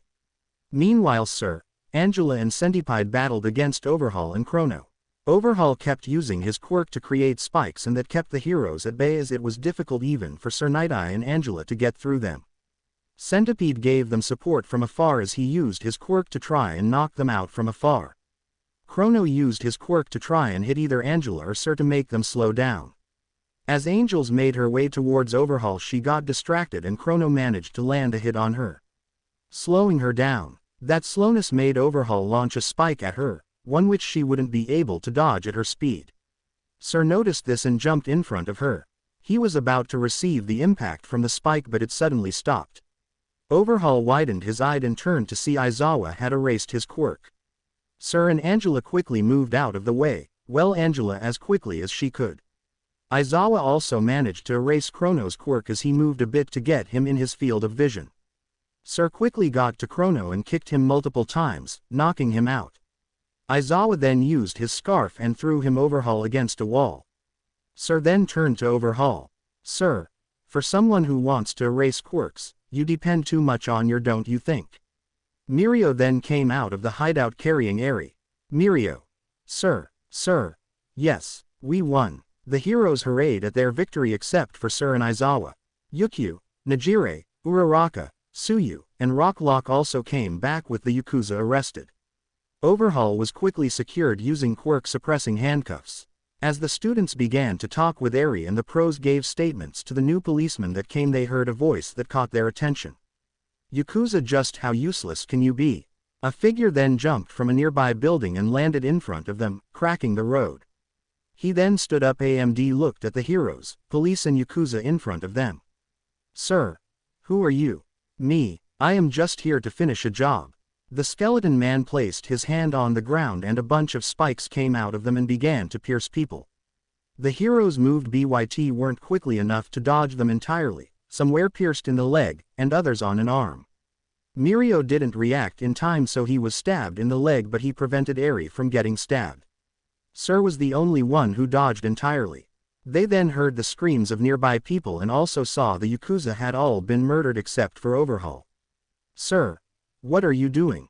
Oh, so you dodged. I am sorry but, in the blink of an eye he was near Sir who looked down to see him ready to swing his axe. Nobody dodges my attack. He then slashed she axe across Nighteye's chest and fell to the ground. Mirio. Cer. Mirio went and charged against him. He managed to punch him in the face but he didn't even flinch. Mirio then stepped back. Mirio. He was unaffected. Who are you? The being took his axe and looked at Mirio. This revealed he had a 5 in the back of each of his hands. Aizawa. This guy. Angela. One of the lords. Mirio. Huh. Aizawa. Angela. Angela.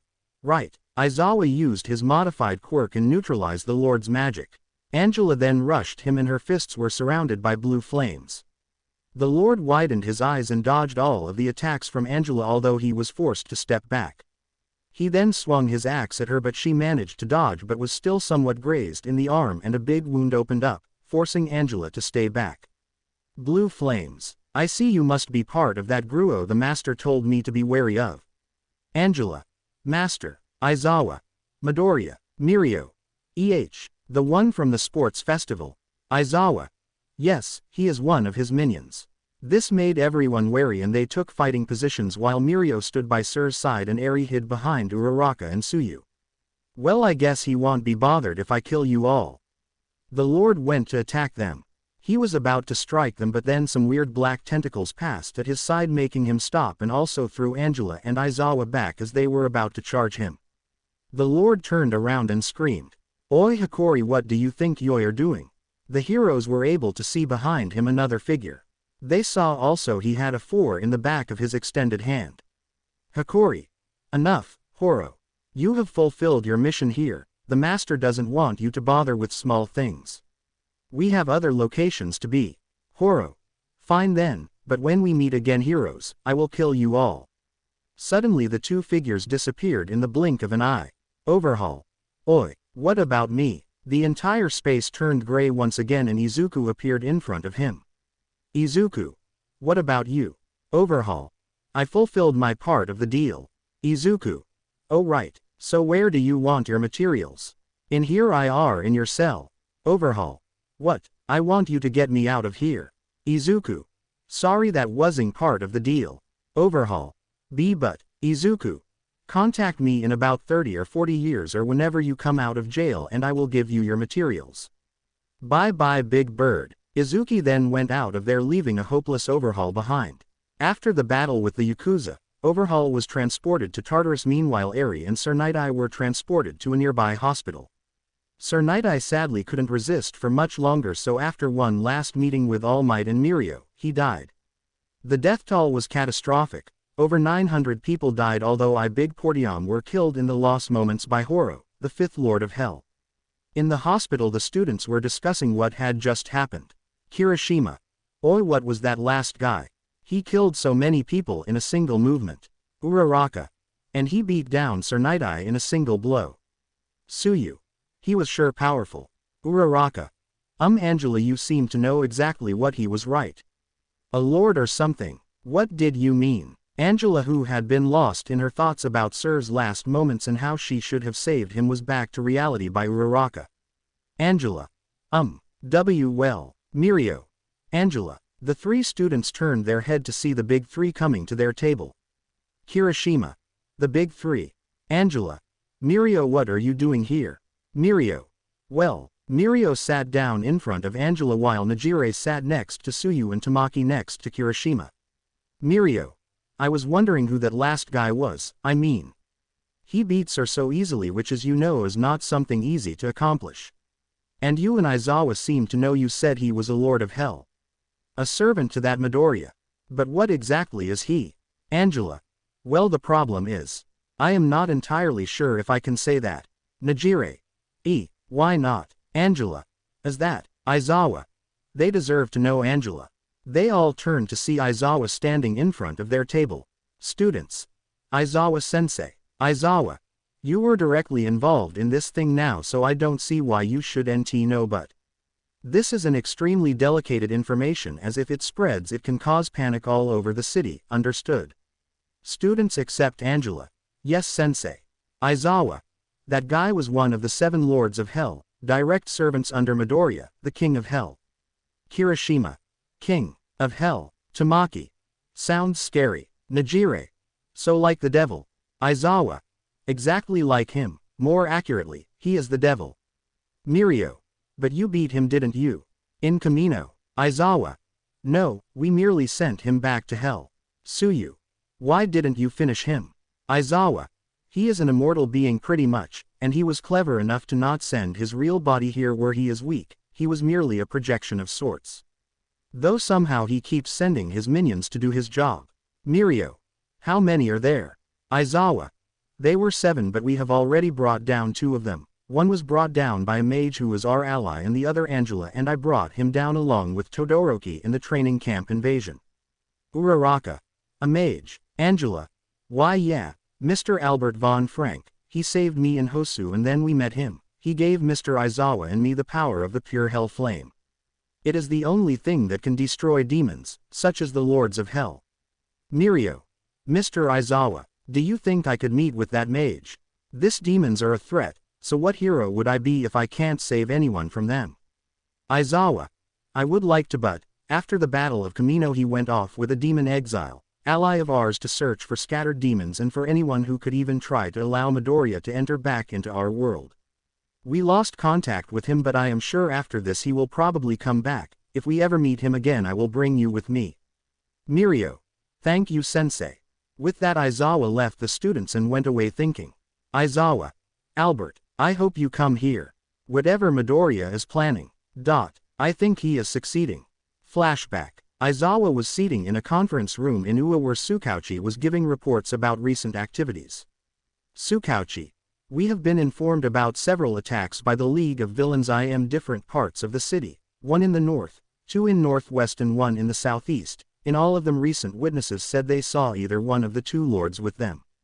So we can safely assume the battle with the Shihasaikai was part of Midoriya's plan. We tried to interrogate Overhaul, but he didn't seem to want to give anything away. Nezu. The attacks seem to be pretty random. I am almost sure there is a pattern, but Midoriya is too clever to give anything away like that. By the time we realize, he will be finalizing his plan. All Might. We must find a way to stop him. Albert said he is probably trying to enter our dimension. I am his true form, which if it happens.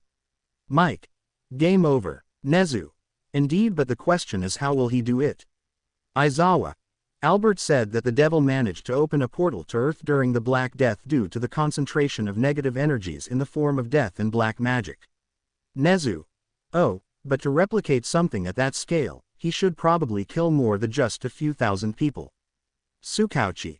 I will keep an eye on anything related to the League that happens, and I will inform you. Nezu. Thank you, detective. Flashback ends. Aizawa. Whatever he is planning, he sure is too far ahead for just us to stop him now. In a normal house in Musafu. La Brava. Gently. Is not fair. Your videos I barely getting any more views. People only talk now about the stupid Shihasaikai. How can they not see your greatness? Gentle. Calm down, La Brava. Everything takes time. Rome was not built in one day after all. La Brava. But it's just so unfair. Those are just petty criminals, while what you do is a work of art. Gentle. Don't worry, La Brava, soon they will all speak of my name. Ha ha ha ha. Interesting. Gentle turned around but saw no one. Gentle. You heard that too, right, La Brava? La Brava. What, Gentle? Gentle. And nothing, you don't have to worry. Do you want help? This time they both heard it. La Brava. Gentle, what was that? Gentle. I don't know, but. Gentle stood up and positioned himself in front of La Brava. Gentle.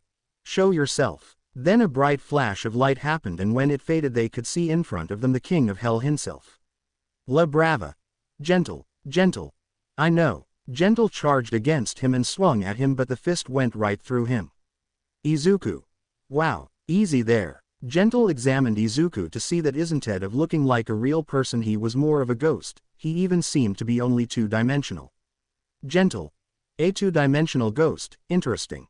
Izuku. Indeed it is. But why don't you tell me, do you want my help? Gentle. Why would I ally myself with a petty villain like you? Izuku. Oh, well I know how to get right through you. Ha ha ha. As he said the ghost Izuku went through Gentle and Gentle turned to see him. Izuku. You see I am like you. I have my own dream I want to accomplish, and just like you I have other people who want to see me achieve this dream. And just like any other dream you know it requires sacrifice. Gentle. So, you are like me, Izuku. Indeed I am, and that is why I took a liking into you. And that is why I want to help you. You want fame, right? To leave your name written down in the pages of history, I can give you the power you need to accomplish this and more. In exchange you also have to help me reach my dream.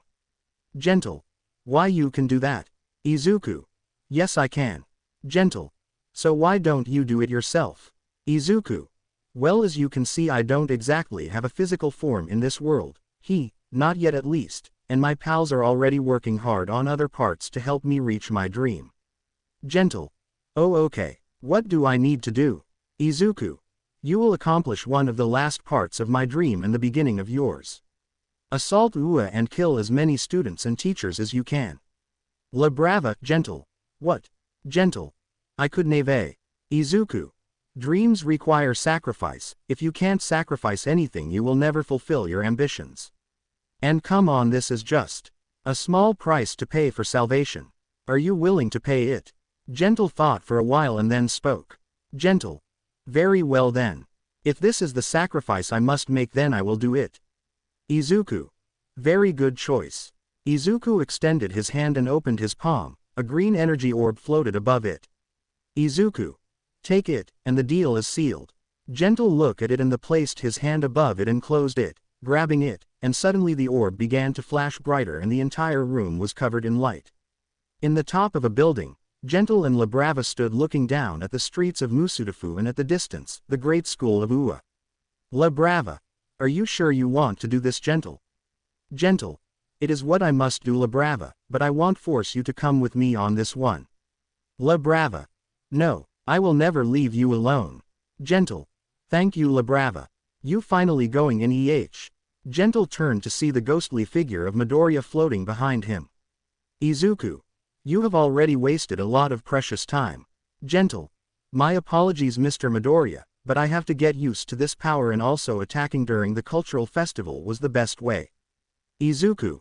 Okay, as long as you hurry. I don't have much time you know. Gentle. Fear not, I, Gentle criminal will carry out your wishes. Izuku. Very good then. Bye-bye my fellow dreamer. With that Izuku disappeared and Gentle turned around and took out his clock. Gentle. Okay then, let's start the show. In UA, the students were enjoying the school festival which had just started. Everything was going great, the festival was a marvel. They had even invited Eri, who Mirio and Angela were hoping to see her smile in the festival. Soon the 1A concert was going to start. Angela had to go with the group to get everything ready. In the outskirts of UA, Hound Dog and 6 ectoplasm clones were guarding the area to make sure no one even dared to try something on the school. Then in front of them landed Gentle who locked looks with them. Hound Dog. Who are you? He growled at Gentle. Gentle did a small bow and spoke. Gentle. Hello heroes. He then raised his head and smirked at them. Gentle. And goodbye. In the 1A concert room everyone was waiting impatiently for the show to start when suddenly a small earthquake shook everything. In backstage, Angela. An earthquake. Jiro. Great, just what we needed. Ashido. Oh come on, don't let a little shake frighten you. In the concert room, Aizawa. Mike, go and check that out. Mike. It's just an earthquake yo. Aizawa. Just go, I have a strange feeling. Eri. What was that? Mirio who was holding her turned and smiled to her. Mirio. Just a small earthquake. Eri. Earthquake. Mirio. Yes, an earthquake is when the earth shakes a little bit. Eri. Why does the earth shake? Mirio. Well, it could be even because the earth is excited for the concert. Eri turned to look at the empty scenario. Eri, is it really going to be so good? In the main entrance, Snipe was mounting guard, when he received a call from his communicator. Snipe. Yes, Nezu. Snipe, what was that? Snipe began to look around and saw a cloud of dust all over a part in the outskirts. Snipe. I am not sure, sir, I see a cloud of dust there. Nezu. It could be an attack, but the alarms haven't gone off yet. Snipe. Should I go investigate? Nezu. Try communicating with Hound Dog, and wait there, I will send other heroes so you can all go investigate together. Snipe. Understood. Snipe ended the communication and tried communicating with Hound Dog, but there was no response from the other side. Snipe. Hound Dog, do you copy me? Suddenly Gentle landed in front of him. Gentle. I am sorry, but your friends are currently taking a nap. Snipe raised his gun, but before he could even finish, Gentle moved like he had teleported and smacked Snipe in the face, sending him flying to the side. La Brava. Is he dead? Gentle. No, La Brava, right now I will just knock them out unconscious, that way they won't suffer when they die. That way also their faces won't haunt me as much. But it is what must be done. Gentle and La Brava entered UA. With the alarm system off, no one was alerted of the incoming threat. Gentle walked in and moved in a flash and quickly knocked out every student in the entrance, about 30 of them. Gentle. This power Midoriya gave me, it is terrifying but convenient. I feel like I could take down All Might like this. Gentle continued moving on until he was met by Present Mike, Cementos and Midnight. Cementos. An intruder. Present Mike pressed a button in his communicator which was used to quickly notify of intruders. Nezu in his office received the message and manually activated the alarms, but they were still not working, so he took out a communicator and started speaking through the speakers. Nezu. Intruder alert. The message sounded through all of UA. Nezu. There is an intruder in UA who was bypassed the alarm system. All students find refuge in your dorms and all teachers go to the entrance. To the students, please avoid an area, this is not a drill. The students went crazy as everyone tried rushing out of the zones reserved for the cultural festival and into UA proper to then reach the dorms. Meanwhile the teachers quickly mobilized to the entrance. Meanwhile Cementos used his quirk and trapped Gentle's legs, and the Midnight used her whip to trap the rest of his body. Then Mike used his quirk and shouted at him. Gentle simply smirked and moved his hands so his fingers would be pointed at them. He then flicked his fingers in both of his hand, and the air pressure and shockwave neutralized the attack of Present Mike and sent the three heroes flying back. Gentle then managed to get out of the whip and stepped out of the cement by simply walking out of it. Gentle. Let's go, La Brava, we have work to do. Before Gentle could give one more step forwards, Aizawa's scarf caught him. He was then surrounded by Ectoplasm himself, who wasn't with Hound Dog and Ectoplasm's clones. Aizawa was clinging off a game's tent. Aizawa. Give up, now. Gentle. Sorry but no can do, hero. Gentle simple extended his arms and the scarf broke, shocking Aizawa, who was sure he was using his quirk on him. Gentle then grabbed La Brava and pulled her closely to her, and then with his other arm he extended his other arm and spun around a few times, which threw Ectoplasm and the clones away. He then put La Brava down and jumped towards a still shocked Aizawa, who barely had time to raise his arms to block the punch, sending him flying back and with what Aizawa was certain were broken bones. As he finished flying and rolling on the ground, he turned to look to Gentle and noticed something he had missed before. Aizawa. Is that a magic trace? What the hell? Wait, he can't be a. Aizawa looked carefully at his hand but failed to notice any number on them. Aizawa. No. He is not a Lord of Hell. And by the looks of it he is not even a demon. What the hell then? Aizawa then felt a breeze go right past him. Gentle felt a presence behind him and turned to catch two punches of All Might, which created such shockwave that sent everything flying back, including them too. Gentle quickly stood back. Pan began to desperately look around. Gentle. La Brava. La Brava. He then saw her on a pile of rubble. He quickly got to her and grabbed her and hugged her. Gentle. Oh, La Brava, I am so sorry. La Brava. It's okay, Gentle, it is All Might after all. Gentle then put her down, and La Brava turned to him. La Brava. I will step away, that way you don't have to worry about me and hold back. I will still be somewhat close by though, I won't miss on you beating All Might. Gentle softly smiled at her. Gentle. Thank you, I couldn't have asked for someone better to be my partner. Gentle turned to where All Might was standing back up and Labrava went to a hiding place to observe the battle. All Might had fully stood up by now and was looking at Gentle. All Might. You have an incredible quirk, but I will give you one warning, surrender now and you may be able to go off with lighter punishment. Gentle. Ha ha ha ha, I will have to decline All Might, this is where my dream starts. And quirk, you haven't even seen my quirk. Gentle then used his quirk to bounce off the floor and into mid-air, then using his quirk to create a platform and jump into another one while using his augmented speed. Making him look like some Gran Torino with the jumping around, he then got close enough to All Might and landed a punch on his cheek. He then maneuvered jumping high and then back down to land a punch in the back of All Might's head. He then bounced back to the front, but this time All Might expected him and punched Gentle square in the face and sent him back a few meters into the ground. Gentle.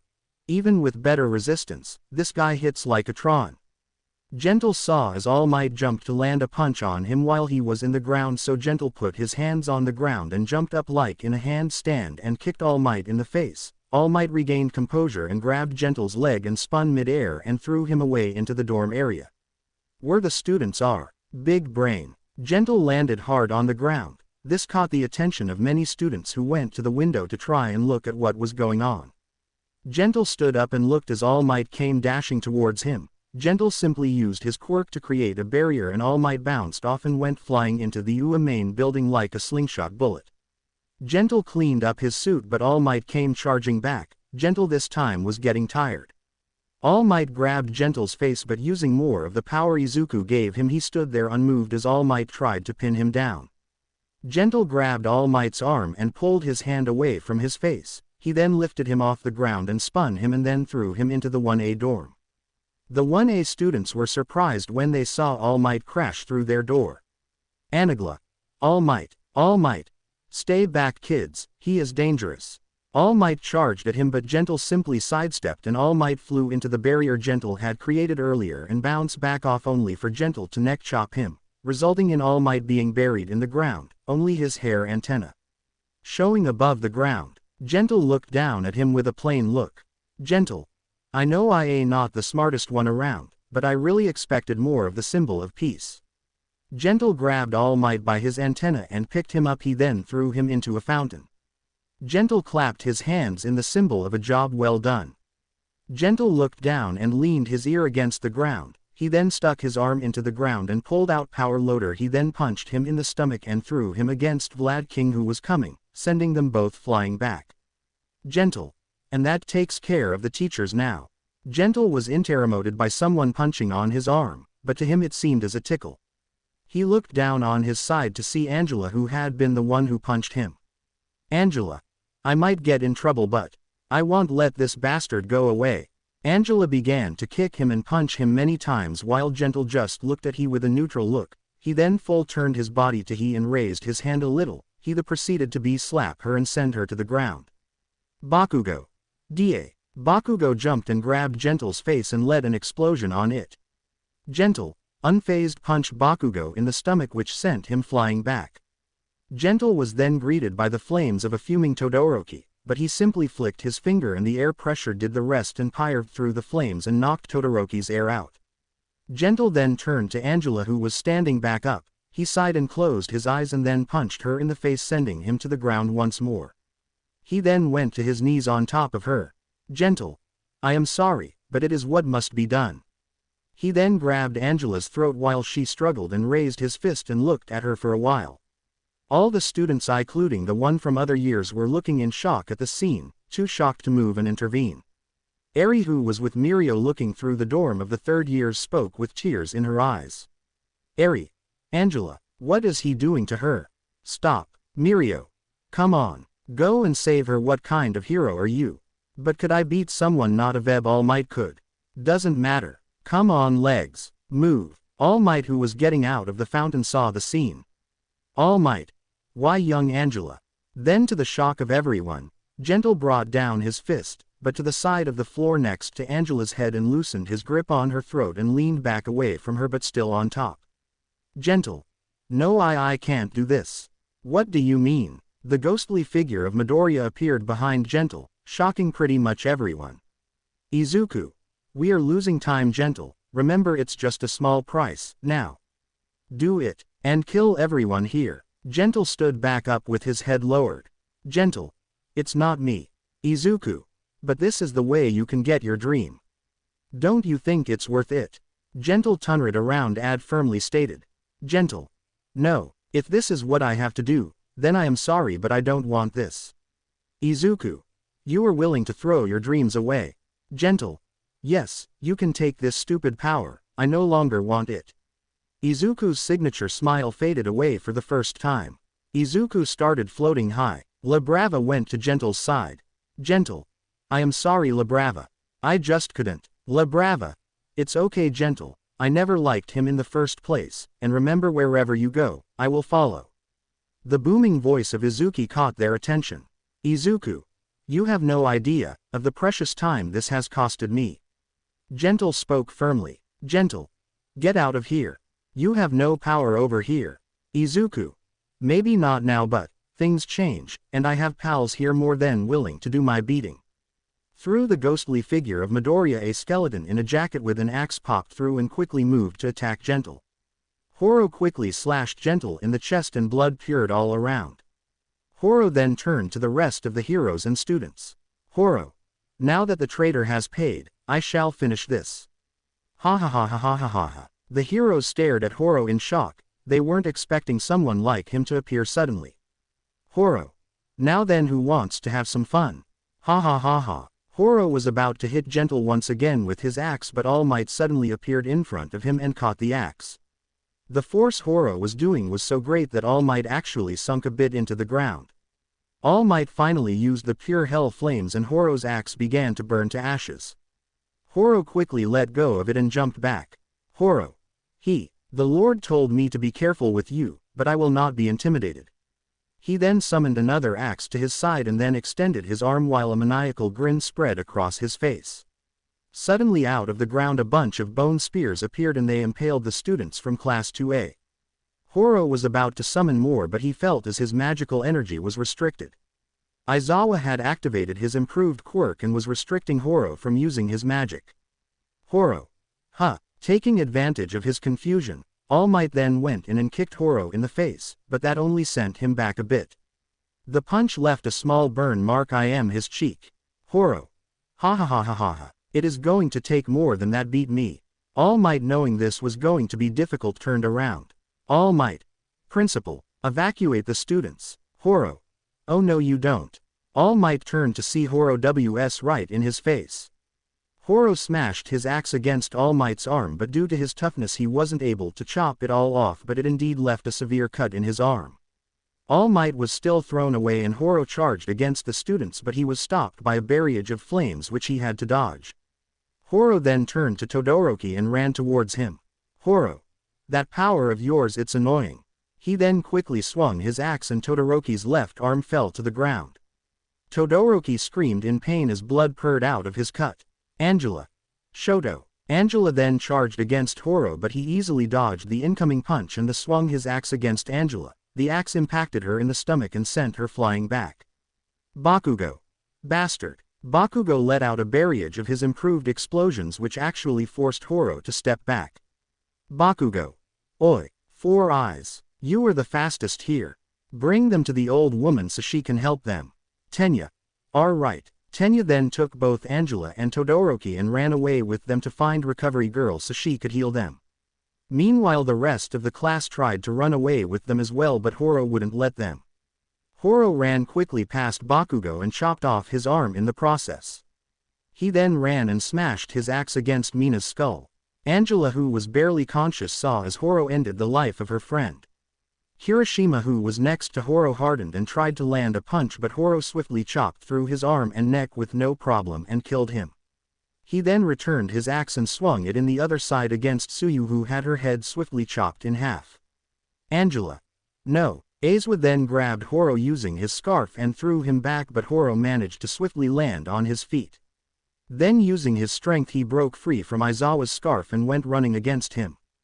He swung his axe and Aizawa fell to the ground covering his eyes. Horo then turned around and kicked Aizawa away, He then extended his hand ready to use his magic. Horo. Now then, let me hear your screams. Nothing happened. Horo turned around and saw Aizawa with one eye open while looking at him.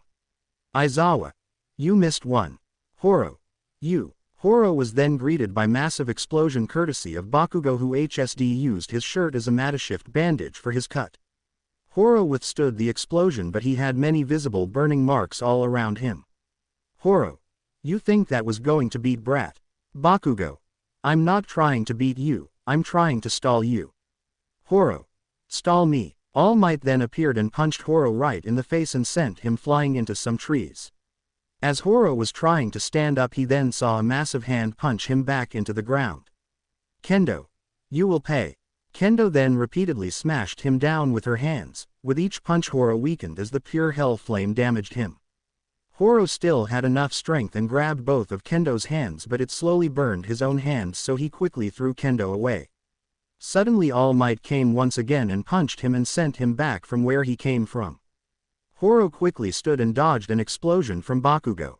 He then turned to see Aizawa, and just as he did, he saw Aizawa blink, and in that fraction of a second Horo used his magic to spawn many bone spears, and the screams of many UA students could be heard all around. All Might. Bastard. All Might then, using all of his force, he landed a blow on Horo and sent him back. Horo tried standing back up, but he was immediately hit by a barrage of punches. With each punch Horo felt as the pure hell flames began to take a toll on him, and his body slowly crumbled due to it. Finally, after God knows how many punches, All Might finally punched through his body. Horo looked down to see his arm and he began to laugh. Horo. Ha ha ha ha ha ha ha ha ha ha ha ha ha ha. You may have beaten me. But guess what? I won. Ha ha ha ha. I took their lives. Ha ha ha ha. I took them. And there is nothing you can do to change that. Ha ha ha ha ha ha ha. All Might shook in anger. All Might. Shuut up. All Might then, in all his rage, he punched right through Horo's skull, and soon his entire body turned to ashes. All Might fell defeated to his knees. Horo was right, he had killed them, and they were not coming back. All Might. No. The next day, Angela, Bakugo and Todoroki were in the hospital room with Recovery Girl there. R.G. My quirk was able to heal your wounds, but you may find yourself a bit weak, so please take it easy. The door then opened and Aizawa, wearing an eye patch along with Nezu and All Might, came in. Nezu. Hello, Mr. Todoroki, Mr. Bakugo. I hope everything is going well with those new prosthetics of yours. We talked with the doctors and they say that tomorrow, they will bring in more advanced prosthetics for you. Bakugo. Todoroki. Thanks. Angela meanwhile was still submerged in her own world. The image of Horo killing her friends wouldn't leave her alone. It was just too grotesque, they didn't deserve it, but now she had another face to add to those that will haunt her for the rest of her life. If it hadn't completely sink in for her, it surely had now. This were real demons. But there was one, the one she hated the most, the responsible for all of that. She won't stop until she has beaten him. Angela then returned back to Earth to ask one thing. Angela. Why did they attack UA? Nezu. We believe it's all part of the plan. Angela. And what is that plan? We have to stop him before more people die. We have to. Aizawa. I know, but we can't predict when their next attack will be. They are intelligent. They also attacked another part of the city. Todoroki. Could there be a correlation? All Might then brought a map with the sections of the city that had been attacked by Izuku's lackeys that had resulted in any mayor deaths. All Might. As you can see, we can't find a pattern. Bakugo. Huh. But there is, or at least I think it is. I saw something vaguely familiar when I searched Izuku's house. He then began to connect the dots and filled in some places where he remembered. It indeed formed a pattern. Nezu. If this is correct, then there are only 4 placed left for him to attack. Angela. If he succeeds. Todoroki. It will be the end of days. All Might. But when will he attack? Suddenly they heard commotion outside and they looked out the window to see smoke in 4 different areas in the city. Aizawa. I guess it starts now. Meanwhile, in Albert's house dimension, Albert was looking at the news and saw the reports of 4 separate attacks in the city. He had a map of the city to his side. He had also deciphered the plan. Albert. That bastard Abaddon. Let's go. Abaddon. Sure. As they were preparing to leave the dimension, suddenly a light engulfed the whole place and then an explosion occurred. After that, Abaddon and Albert climbed out of the debris and they heard a voice. "I'm sorry, but I can't let you interfere." They both looked up to see. The imposing figure looked down on Albert and Abaddon. As they both regained their senses, they could now see it with clarity. "Abaddon. This guy is." "That is right." He raised his hand to show the number 1 written on the back of it.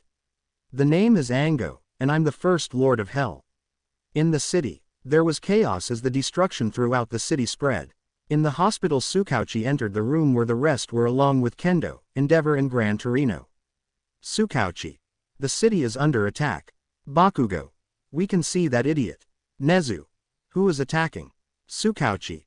Reports say that League of Villains has been identified in one of the zones. In the other zone, the other Lord of Hell that appeared in the Yakuza raid has been identified, and there are 2 other beings we haven't been able to identify who they are." Gran Torino. Given the situation, it is safe to say they are other Lords of Hell as well. "Nezu. This is really bad." "Angela. We have to fight." Angela stood up from her bed. "All Might. Young Angela. You are really injured." "Angela. I don't care, All Might. We can't just let that bastard get away with this." "Bakugo.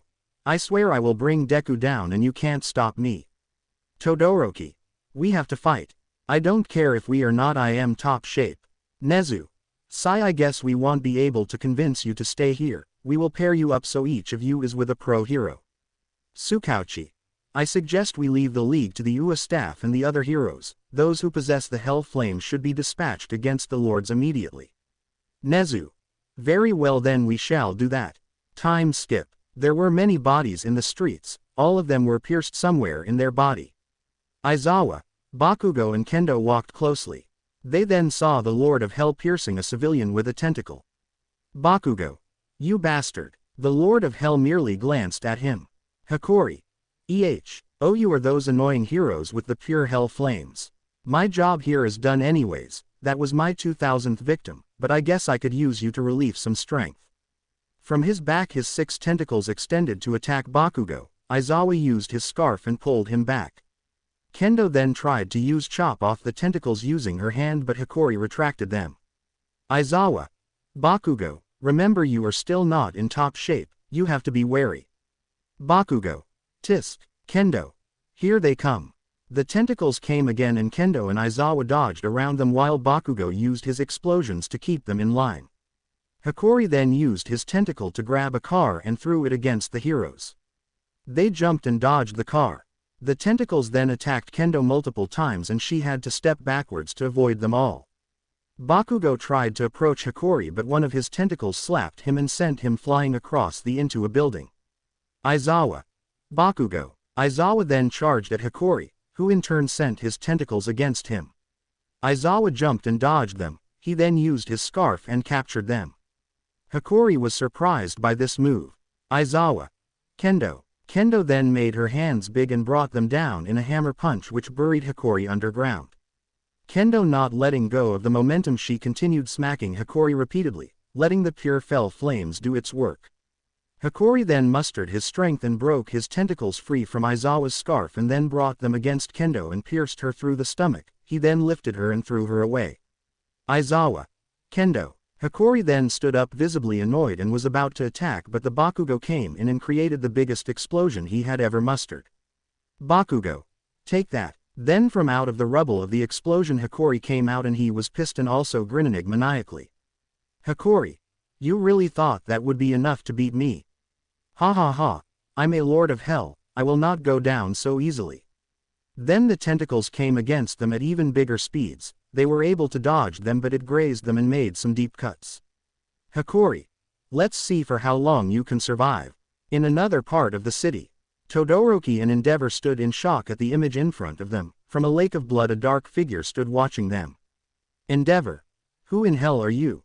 I am Magaru, the third Lord of Hell. Todoroki. Third Lord. Endeavor. This one must be powerful. Endeavor shot his hell flames against Magaru, but suddenly from under him a black, ink-like substance appeared and covered the whole floor. Then from it a wall materialized and it prevented the flames from reaching Magaru. Magaru. Pure hell flames. Your ability is problematic. Then from the ink many spikes formed and Todoroki created an ice platform to save themselves. Magaru then shot many spikes at Endeavor but he used his flames and completely vaporized the attack. Magaru. From the ink mommy machines guns and cannons were generated and they began to shot at them. Todoroki created an ice barrier to act as their shield so they wouldn't get shot. Todoroki. This guy. Endeavor. Don't worry, I will show you how a true hero works. Endeavor then jumped high and from the tips of his finger he created a flame whip which he then used to destroy the guns. He almost impacted Magaru too but he jumped back and avoided. Endeavor then activated his jet boots using his flames and he flew down against Magaru. Endeavor. Prominence. Burn. His fist then impacted against Magaru in his face and he sent him flying. The impact was so great it destroyed many of the buildings nearby. Endeavor then turned to Shoto who was now behind him. Endeavor. See Shoto, that is how a hero works. Suddenly from the ink in the floor spikes were formed but Todoroki saw them and formed an ice barrier to prevent his father from being killed. Todoroki. What a great hero lowering his guard like that. Endeavor. Suddenly a black whip destroyed the entire ice barrier forcing them to stand back. They saw as the black figure of Magaru rose from the dust and approached them. Magaru looked like he had certainly taken a lot of damage from that. Magaru. Ha ha ha. Ha ha ha. Ha ha ha ha. Ha ha ha ha ha ha ha ha. He then raised his head to stare at the heroes with craze in his eye. Magaru. You bastards. You will pay dearly for that. Magaru then once again covered the floor in ink and then from under Todoroki some black tentacles emerged and took a hold of Todoroki and began to apply force. Endeavor. Show. Before Endeavor could react the tentacles completely dismembers Shoto and his body parts fell everywhere as the tentacles threw them all over the place. Magaru. Ha ha ha ha ha ha ha ha ha. Now then what are you going to do? Endeavor turned to Magaru. Endeavor. UBAAAAAAAAAAAAAAARD. Endeavor then lit up as never before and shot a massive barrage of flames against Magaru. Magaru created a barrier to protect himself but it was useless as the flames burnt right through it and Magaru took a direct hit. When the flames finally died, the burnt figure of Magaru could be seen, it then crumbled into a pile of dust. Endeavor fell to the ground, exhausted both physically from his quirk and mentally from the death of his son. Meanwhile, All Might, Gran Torino and Angela stared at the man in front of them. The flames and the blood of the people were all around him. All Might. You are a lord of hell, aren't you? The figure turned around. I am indeed. Greetings heroes, my name is Gasser, I'm the second lord of hell. Gran Torino. This one is going to be tough. Angela. He has this powerful aura around him. Gasser. Now then, we are only waiting for those idiot humans to finish their part, so I guess I still have some time to amuse myself. Gasser then summoned a bunch of floating hands around him. Gasser. Try to bring me down, heroes. The HANDD the shot lasers from the hole they have in the middle, forcing them to dodge. All Might then counter-attacked and went at blinding speeds against Gasser and when they were at the right distance he unleashed a barrage of punches on him. Once he was getting tired, All Might stopped, but he was as one of the hands that was glowing green had came and created a barrier around Gasser, so he received no damage. Then Gasser snapped his fingers and one of the hands turned orange and created little dots all around All Might which then they all exploded and sent All Might flying. Gran Torino moved at fast speeds to attack him but he couldn't break the barrier and stepped back. Another hand came and turned blue and then shot two razor blades in a disc that began to follow Gran Torino around. Gran Torino jumped around trying to dodge them but then he charged against Garu's barrier and at the last second he jumped in another direction and the razors impacted the barrier, but once again it did no damage. Gran Torino jumped back and then another hand appeared this time with the color yellow and it began to shoot many projectiles at a fast pace against Gran Torino who barely dodged them. Then a red hand appeared in front of Angela and began to shoot high-powered beams against her. They were slower than the ones Gran Torino was dodging but Angela was still in recovery so she was not able to move properly without the fear of the wound opening up once again. She distracted Angela as she dodged the attack and didn't make her realize she trapped herself into a corner. Gran Torino noticed this and jumped towards Angela to help her dodge but Gran Torino wasn't fast enough and though she managed to push Angela away, he himself has pierced by the beam. Angela. Sensei. Gran Torino. Idiot. Don't worry about me. Survive. Don't let one for all die. Angela knew there wasn't time to cry, so she mustered her strength and stood up. Angela stood up, but Gasser used another power and created a light blue hand which shot 4 wires which trapped Angela and enabled her to move. Then the red hand appeared in front of her, and as it shot its blast, All Might came and took it. His resistance prevented him from getting killed, but he now had a severe burn. All Might then punched against the hand and it shattered. Angela. All Might, how do we win this? Gasser. The answer is simple, you don't. Let's have a little bit more of fun, shall we? In Albert's dimension, Albert was dodging laser beams that were constantly being shot at him. He then had to dodge as spikes came out of nowhere and tried to pierce him. Abaddon meanwhile was fighting against some deformed skeleton that Ango had summoned. He then had to dodge as Ango summoned a pit of fire that would have consumed him. Albert then summoned his magic and threw a massive beam of pure hell flames against Ango. Ango summoned a barrier, and although barely, he managed to neutralize Albert's attack. Ango. You really think you can beat me? Even though it is said that me Ango are powerful enough to rival Midoriya. Albert then summoned some spears with pure hell flame AMD, threw them at Ango. Ango summoned his own spears and they collided with Albert's. Abaddon then went to attack Ango, but his sword didn't do any damage against him. Ango then simply punched Abaddon to the ground. Ango then summoned a massive ball of energy and threw it against Abaddon, but Albert managed to interfere and neutralized the attack. Ango then summoned lightning and Albert had to step back to avoid the constant attacks. Ango then attacked Albert while using normal hell flames and Albert counter-attacked doing the same. The flames clashed, not being able to overpower the other, and an explosion occurred. Albert quickly regained his composure and attacked Ango and threw 2 razor discs of pure hell flame at Ango, but Ango managed to dodge them. Ango then summoned hell flames beneath Albert and he barely had time to dodge. As Albert was going to land back down, spears shot out and pierced him in many parts of his body. Albert's healing spells were doing their best to keep Albert alive, but he would soon run out of magical energy. Abaddon interfered and attacked Ango and was able to cut right through. This made Ango to unfocus and Albert was freed. Ango. Abaddon, you blasted traitor. Abaddon. You are the traitors who overthrew the legitimate king of hell. Ango. You will pay for this rebellion. Ango then began to glow. AMD 4 new arms appeared as he transformed. Ango. I will show you just how powerful I can be. Abaddon.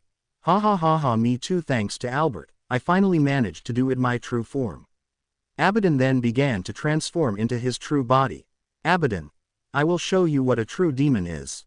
Abaddon then charged at Ango and there clashed in an extraordinary show of strength. Abaddon stepped back and summoned a massive ball of energy and threw it at Ango, and then later he exploded it. Ango came charging out of the explosion and using his laser he pierced Abaddon in the arm. Ango. Looks like this, true demons are a bit obsolete. Abaddon then clenched his hand and everything around Ango exploded. Abaddon the summoned to fire whips and attacked Ango horizontally, chopping him in half, but Ango easily regenerated himself. Ango then summoned many spears and threw them at Abaddon, who came charging through them and pierced Ango with his fist. Ango then used his arm and chopped off Abaddon's arm, and then Ango came and placed his hand on Abaddon's chest. As it began to glow, Ango smiled at Abaddon. Ango. Goodbye, Mr. True Demon. Then the light expanded and an explosion was heard. As the smoke dispersed, Abaddon could be seen with a massive hole in his chest. Abaddon then fell down. Abaddon. Albert. I leave the rest to you. Albert. Yes, thank you. Ango turned to look at Albert, who had a massive surge of magical power in his arms. Albert. I have gathered my magic to beat you. Be ready to be cleansed, Lord of Hell. Ango. Bring it. Albert launched his attack and Ango was ready to neutralize it the moment it was of range, but suddenly it changed course and it impacted the ground. But the sudden explosion filled the area with pure hell flame and there was nothing Ango could do now. As in his panic, Albert launched another attack and it impacted Ango directly and he began to be consumed by the flames. Ango turned to Albert. Ango. Damn you, Von Frankie. Albert approached Ango and gave him the finishing blow by punching him in the face, and with that Ango finally crumbled into ashes. In the city, the UA staff was with the police and Tsukauchi as they were able to capture the League of Villains. Shigaraki. This can't be. If I don't fulfill my part,